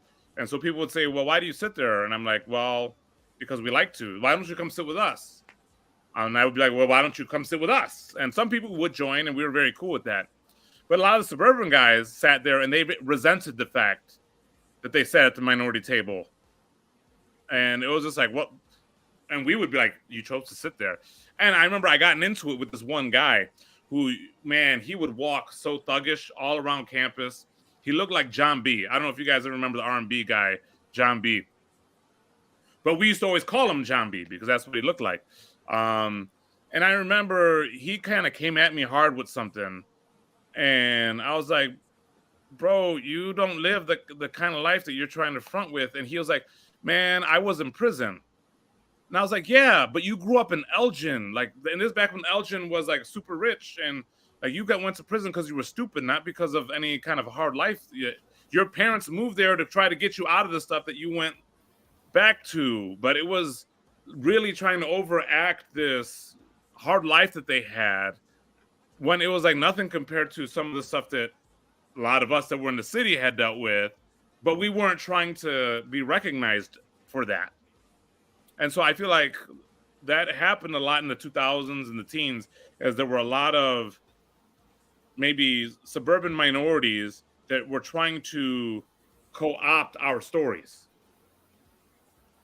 And before the internet, that was a lot easier to do because you couldn't Google people. This question stuck out to me because I've gone to the Calvin Symposium. It was not a good experience. I went to the urban stuff, and yeah, it seemed like a bunch of tokens. My wife was there last week with some people from a college that she was taking. But yeah, I remember. I had so many issues with their idea of worship. Like they were trying to. This is the inner city worship. This is how inner city churches worship, and they had a DJ on stage. And I'm like, maybe there is some urban church that had a DJ on stage one time, but this is not what we do in our churches. So this is the thing, and I had this discussion with Teo as well. Like, oh great, my phone's ringing. I had this discussion with Teo as well, that like the people who actually know, like there's a real difference between people who actually know Black and Hispanic, people from those communities, and same thing by Jews, and frankly also in the LGBT community, right? Like, and then there are the absolutely rich white people who like are trying to be sensitive, but like don't actually know anything or anyone. And it's a little bit comical, but it's also a little bit sad. And then I think we all know people who like dress up as what those people want in order to take advantage of those people's ignorance, right? And those are the people I get. I'm not going to name any names, but certainly among Jews, like there are definitely YouTube and evangelical Jews who are like, that's all they're doing is they're like milking it, and it's just so. Well, and there's another aspect of it for some of them.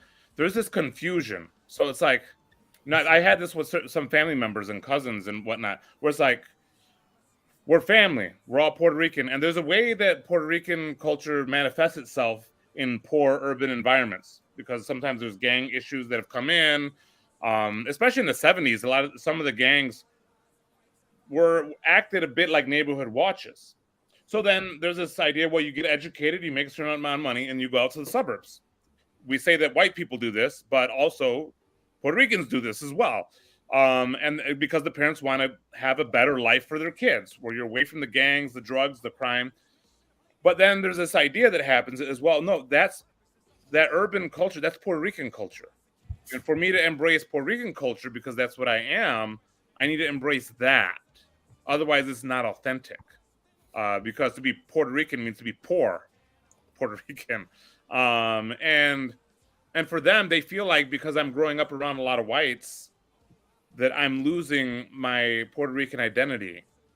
And it's like, no, it's funny because our grandparents were thinking that about the ghetto culture. It's like our kids are losing their Puerto Rican identity to the crime and all this other stuff. And now that's been interwoven where people tend to think if you're Black or Hispanic, especially Puerto Rican, well, then urban stuff is part of your culture. If you have not read or listened to Black Rednecks and White Liberals by Thomas Sowell, Yeah, I've read it. Yeah, it is like Thomas Sowell is so insightful, and it's such a shame that like our society spends so little time listening to Thomas Sowell. Mm-hmm. I mean, he's a great resource, especially for tracing the cultural, especially like what he calls cracker culture. It's like it's poor culture, it's ghettoized culture, and a lot of minority cultures, having a lot of times been poor when they first come over to the United States, have wrestled with that, how their own ethnic culture intermingles with cracker culture or uneducated culture, you know. And the funny thing is, it's Scottish Irish culture as opposed to English culture. Mm-hmm. And like people have fallen into this thing of like thinking Scottish Irish Gaelic culture is kind of like what Black Hispanic culture is in the United States, as opposed to like English Protestant white culture is rich culture. And it's like it was very surprising to see how that had translated over to the United States and become a racial thing, when it was really, I mean, partially theological. I mean, I think there is a real sense of this was Catholic versus Protestant stuff. In the UK, it's Mo, you mentioned earlier that you grew up in the canteens, we call them. You automatically segregated. When I moved to this country, I went to a school that was basically the school. My parents moved from London to Essex, just an area just outside of London. Now at this time, London is the country's capital for knife crime. We don't have guns, so we poke people. That's what we do up here. So there was like an exodus of Black immigrants families that when they first moved to England, they're just trying to find mostly cleaning jobs, whatever you can do, and then you get a little money, you move out of the poor areas and get out of it. And the school that I went to was an area just outside of London.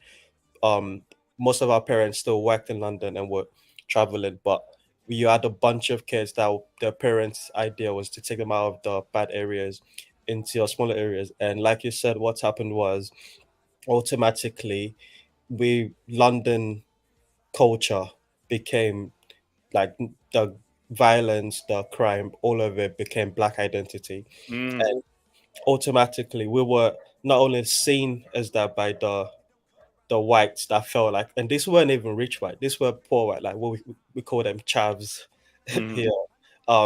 They felt threatened by the influx of Black people to their school.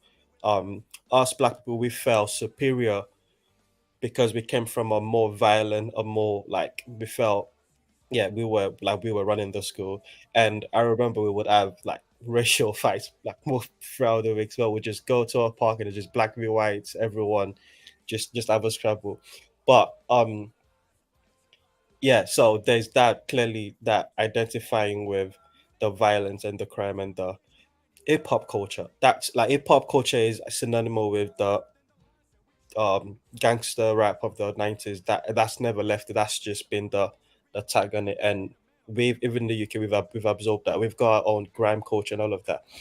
But I say this to say it was a really cool moment at our uh prom, which was the because of graduation, you're leaving school, where again still segregated. There was the black table, the white table, and then towards the end of the night, the music was blasting. We were still segregated, and then my two of my friends, Odrick, went over, grabbed like the nerdy white kid, brought him to our circle, and then automatically like things just started getting bigger. We just became this mosh pit of just blendedness, and it was so cool. And everyone was just dancing, having a vibe. And your idea of the cipher, that's what I envision. It's like music as a way of just bringing all of that, just sharing and just bringing it together. And yeah, that was a really cool moment. I remember like recognizing in the moment, like, oh, this is special, and like taking myself, like observing it from afar.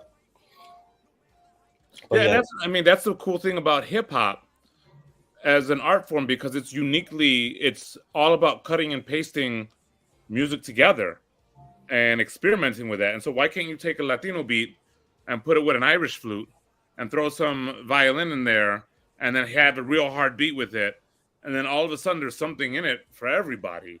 Right now there's a globe the world is recognizing Nigerian Afrobeats. It's like just the last 5 years, just especially in the UK.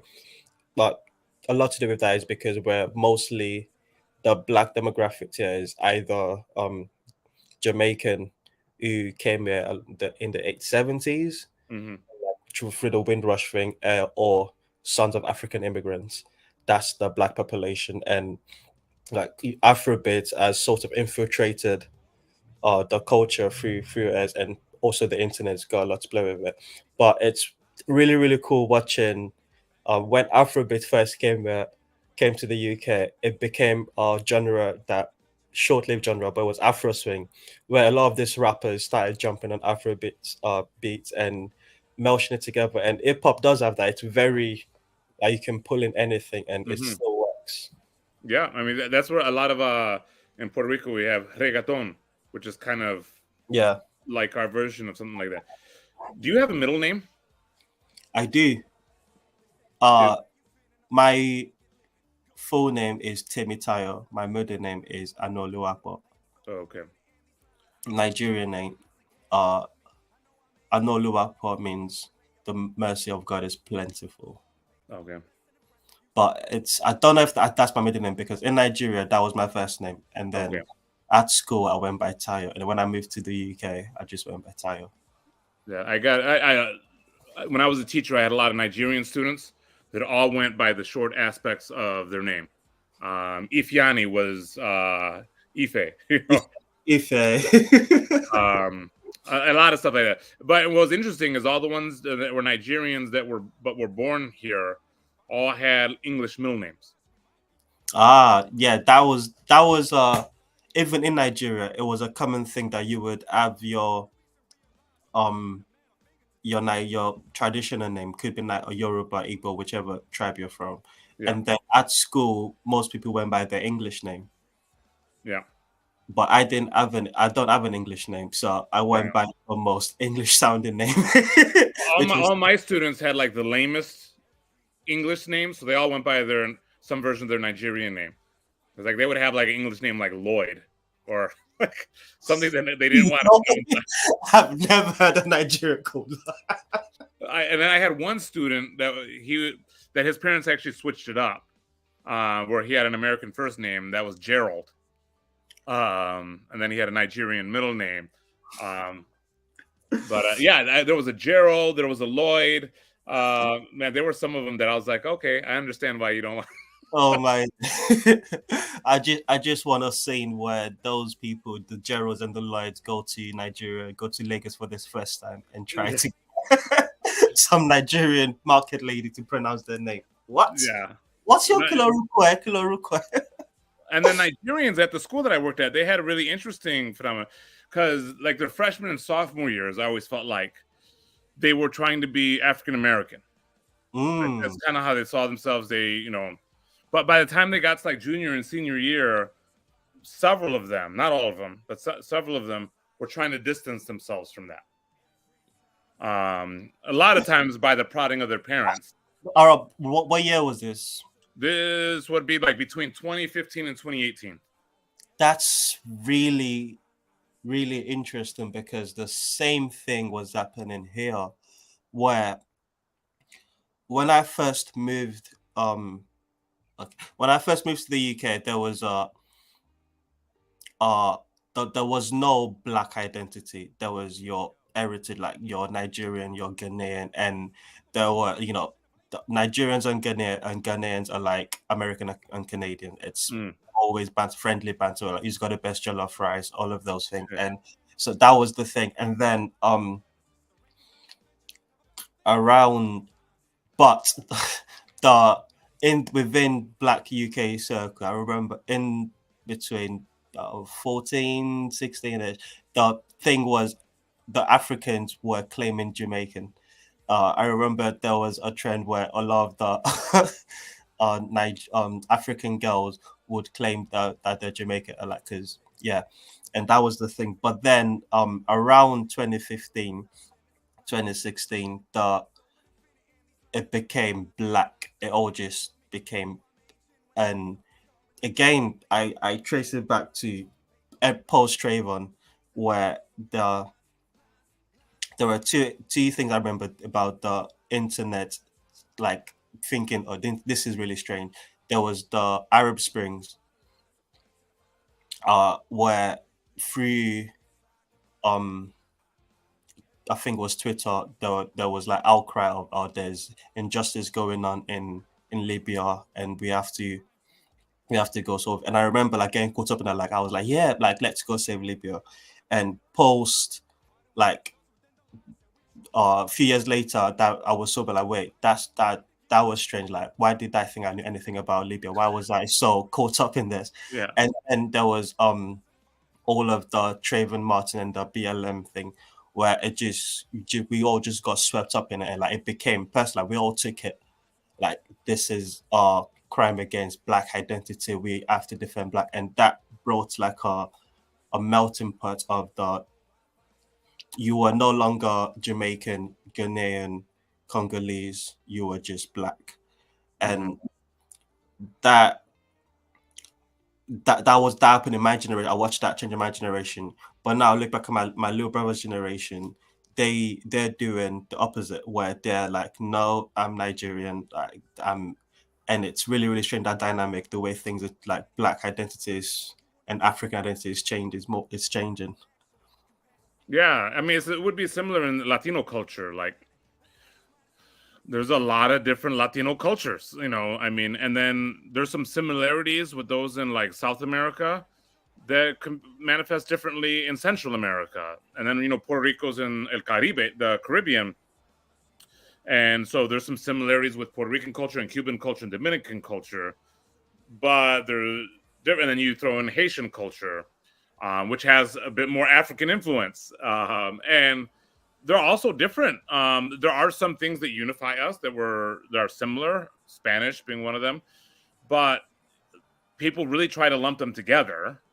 And what I've noticed in recent years is that it's been really difficult to do that, to lump in all Latinos together, and we resist it a lot of times. And so now what they're trying to do, or the woke people will try to do, is lump us in with the whites. Because we can't just call you brown and talk about you like you're oppressed, because there's too much diversity there. So we'll just say you're like you're white adjacent. It's too much work. You're not saying what we want you to say, so you must be white. Yeah. The identity games that we play is endless. I think the internet's played like ridiculous role that we're not even aware of in just how people are shaping identities, and they're shooting for the kids. Like, a lot of times they're going young because young people can't do that on their own. And that's what makes it tricky. And then by the time you're old, like, do you have to go disown everything that you did when you were young? But I think the conversations in this little corner are remarkably relevant for that because a lot of it is about resolution. Like, am I white? I mean, my skin is there's white people that are darker than me. Am I Latino? Yes. Am I Puerto Rican? Yes. Am I American? Yes. But what's the level of resolution? That's yeah. I think what I really appreciate about this little corner is the going a little bit deeper than the shallow conversations that I'm used to about identity, because I think modernity plays a massive role in just how everything's because when I listen to my quote unquote woke friends, who would automatically think this little corner is racist because it's against postmodernism or whatever. But when I listen to them, what I'm hearing is a cry for a fight against modernity.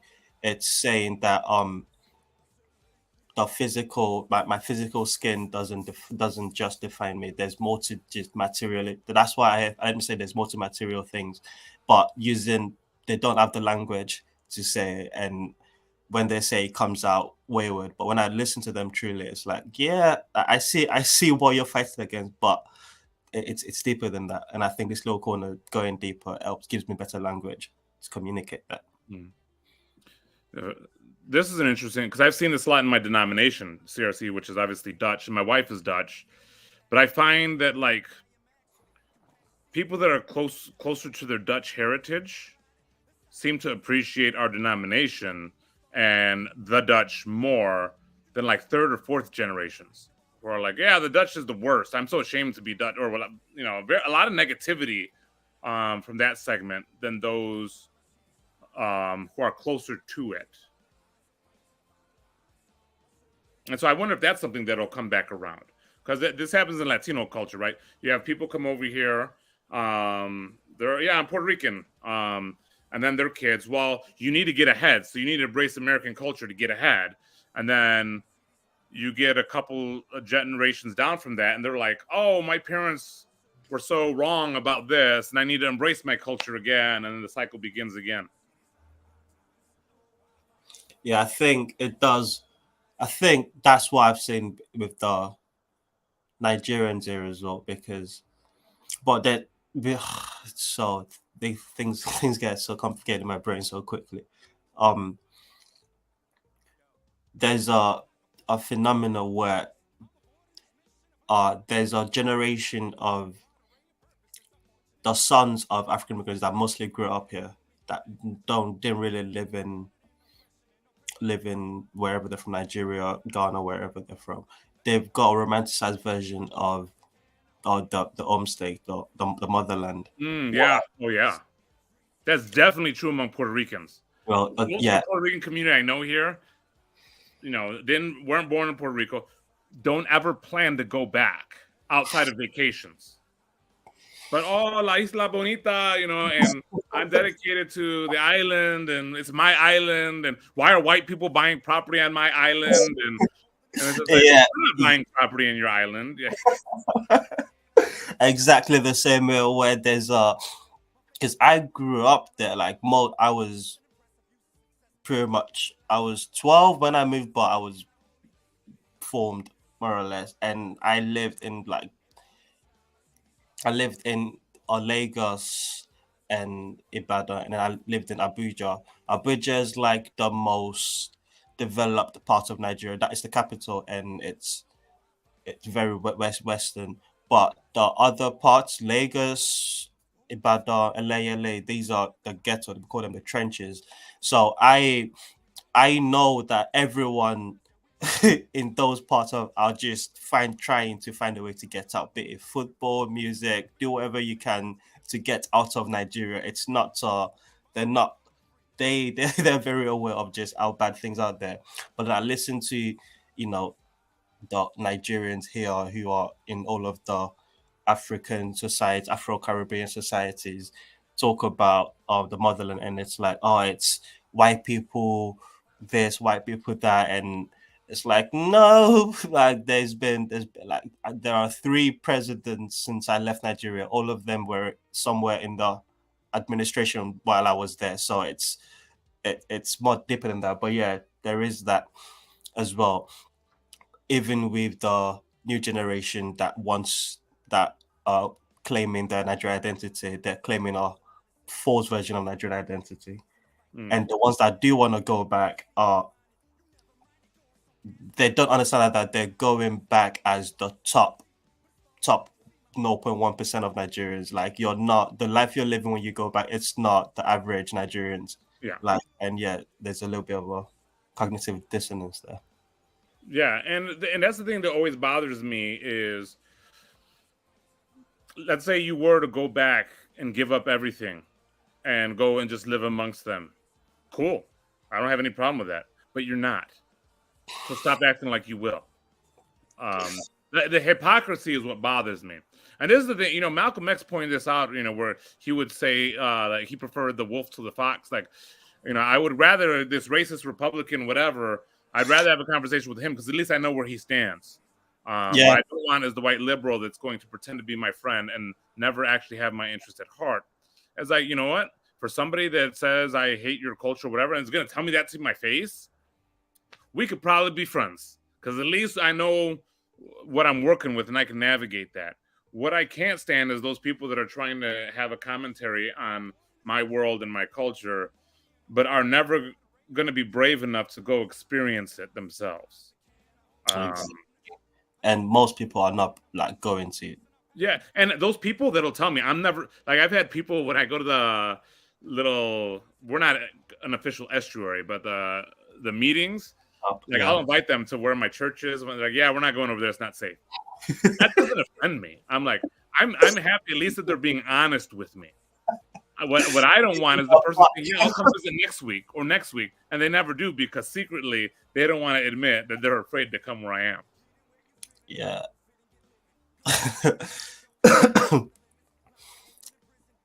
In the hip hop world, we call that keeping it real. Keeping it back. All of a sudden, keeping it real means being real fake. It's impossible to keep it real online. Yeah, because of the virtual nature, right? It's not embodied. Remember, everybody, we want what's best for you.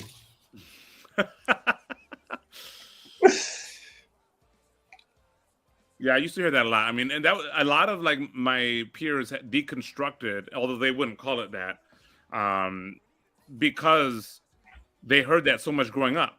All these missionaries coming in, we want what's best for you, and a lot of times, no, what you really want to is to appease your own conscience. You feel good about yourself. Yeah, and so and then you have people. I reject that and everything that it came from, including the church. Yeah, I'm very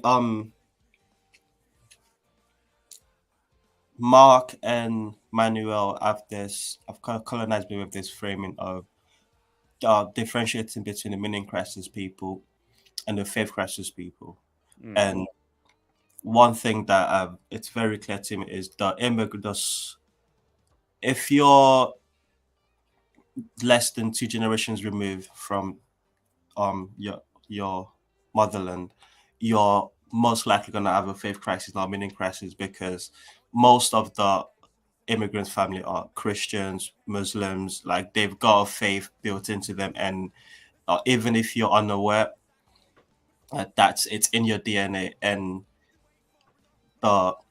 that's why the alliance that currently lies between BLM and LG, the alphabet people, as Dave Chappelle calls it, it's not going to stand because most of the blacks that are affirming are like the ones that are 3-4 generations like removed. The core of them are mostly religious, semi-religious, or like religious but not practicing. It's like there's the faith collision between BLM and the rainbow people, it's the fracture. It's on its way because behind closed doors, the conversations being had. I've got friends that are being in like the spoken word, artsy word. It's very LGBT free, but when it's just the black people that are talking, they talk about how ridiculous most of the things that they agree to is, and it's I find that very interesting how that dynamic's gonna play out over the next. Yeah, that'll be. It's interesting that you mentioned Chappelle and the Alphabet People, because I remember listening to Chappelle's last. It wasn't his last one. It came out a couple years ago. Stand-up special where he came out as not being from the hood.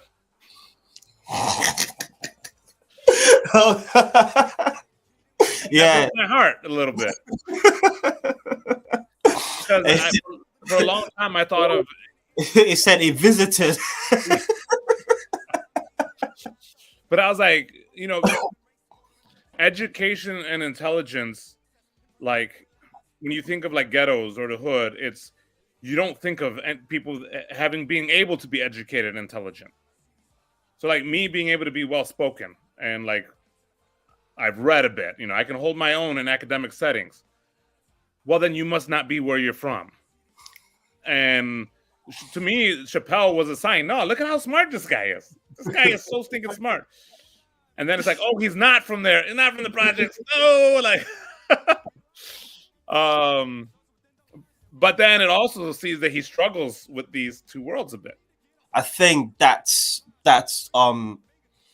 where I think Pac missed the mark. It could have been an emblem of that, of sort, because it does have a foot in both. Where like it could have been an emblem of someone that speak. It was well read, like he was eloquent, and he was young, so he brash, arrogant, all of those. But he also had good questions to ask, and if he had turned those questions on himself and his own community, I think there would have been a lot of good to come for that. But yeah, that's pretty funny coming out from not from the hood. Yeah, but it opened my eyes to like, because one of the frustrations I've had with Chappelle sometimes is that when he gets into some of the race conversation, he points out a lot of real things, and I'm like, oh wait, he sees that. But then he's like, kind of like Pac, he starts to point out to some things that are logically inconsistent with that. Yeah. Because he's trying to be pro-black at the same time as being honest. I think Paul is very right. The 60s owns us to this day, and especially the minority in the UK, it's BAME, black and Asian minority ethnic groups. It's like we're all still acting like it's the 60s, and we're the counterculture of the 60s while we're still reveling, and we've not really come to terms with the changes that's occurred since then and how to move forward. Yeah. And I think Chappelle is one of those, like it's when it comes to black issues, they say it through the eyes of a Black Panther. Mm-hmm. And what's interesting though is I feel like he flirts with wokeism when it comes to race, but he doesn't go that far. Like he's careful how far he'll go with it though, which to me is a sign that he's still wrestling with it. Like, I mean, one of the clearest examples is with Kanye. Like, he'll kind of criticize Kanye, but he won't like. I don't know that he'll like disavow Kanye. I haven't heard it, but he'll be like, yeah, Kanye kind of says some crazy stuff. I mean, his last SNL appearance was post Kanye's most recent rant, and he does toe that line, and that it's kind of like a big brother sort of telling off, nuts fully disavow. Yeah, exactly. He toes the line.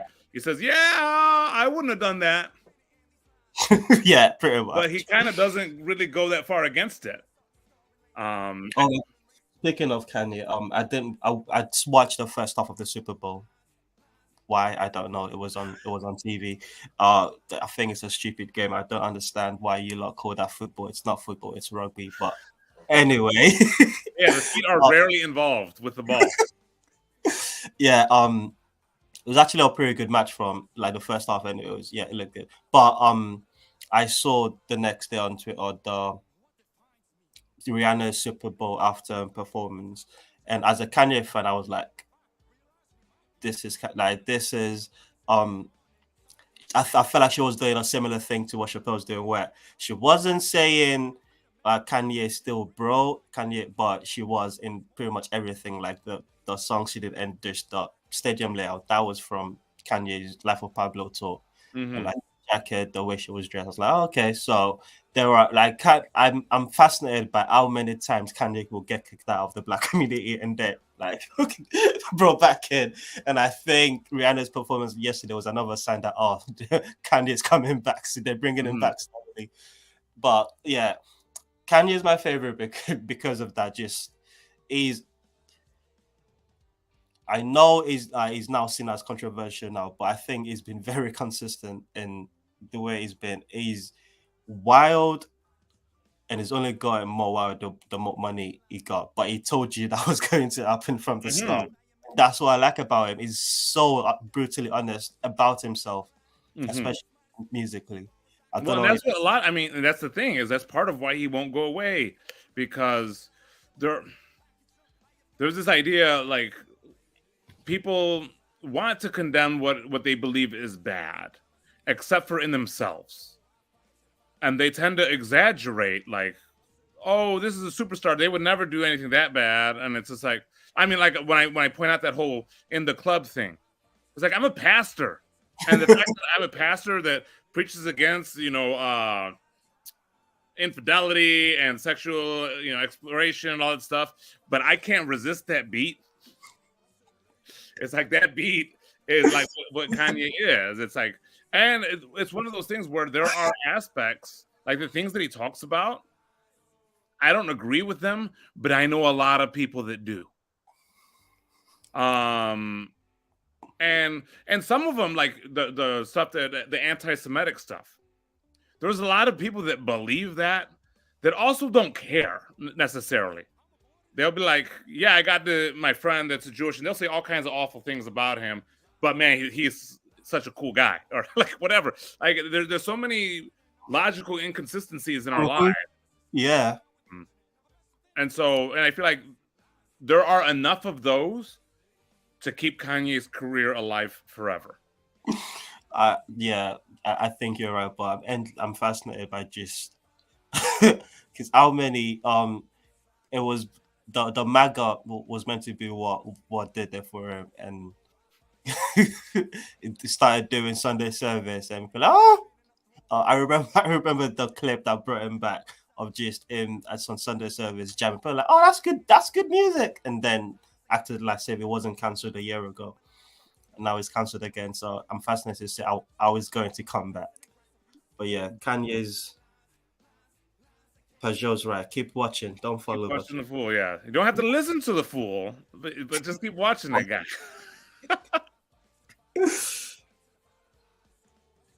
All right, man. Well, I am glad to have talked with you, but I gotta get some stuff done. this has been fun. IT.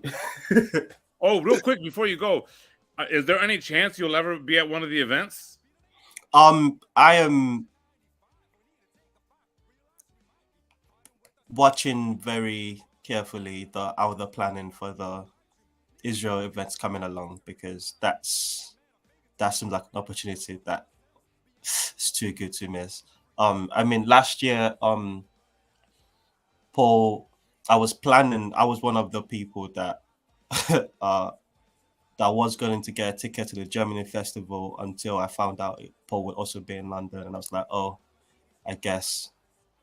So it was really cool to get a chance to meet Paul and do all of that, but that was very small, and it was just UK law. So a chance to meet this more of this little corner in person, embodied, but do it in Israel. That's far too tempting to resist. So I'm watching very carefully how the plan is going along, and you've just added a cipher potentially. So you just keep drawing me in, and All right. Well, we'll keep working on it and try to keep tempting you this way. thanks for a really really good conversation. It's really good to meet you. Thank you. Same here. You have a good one. You too.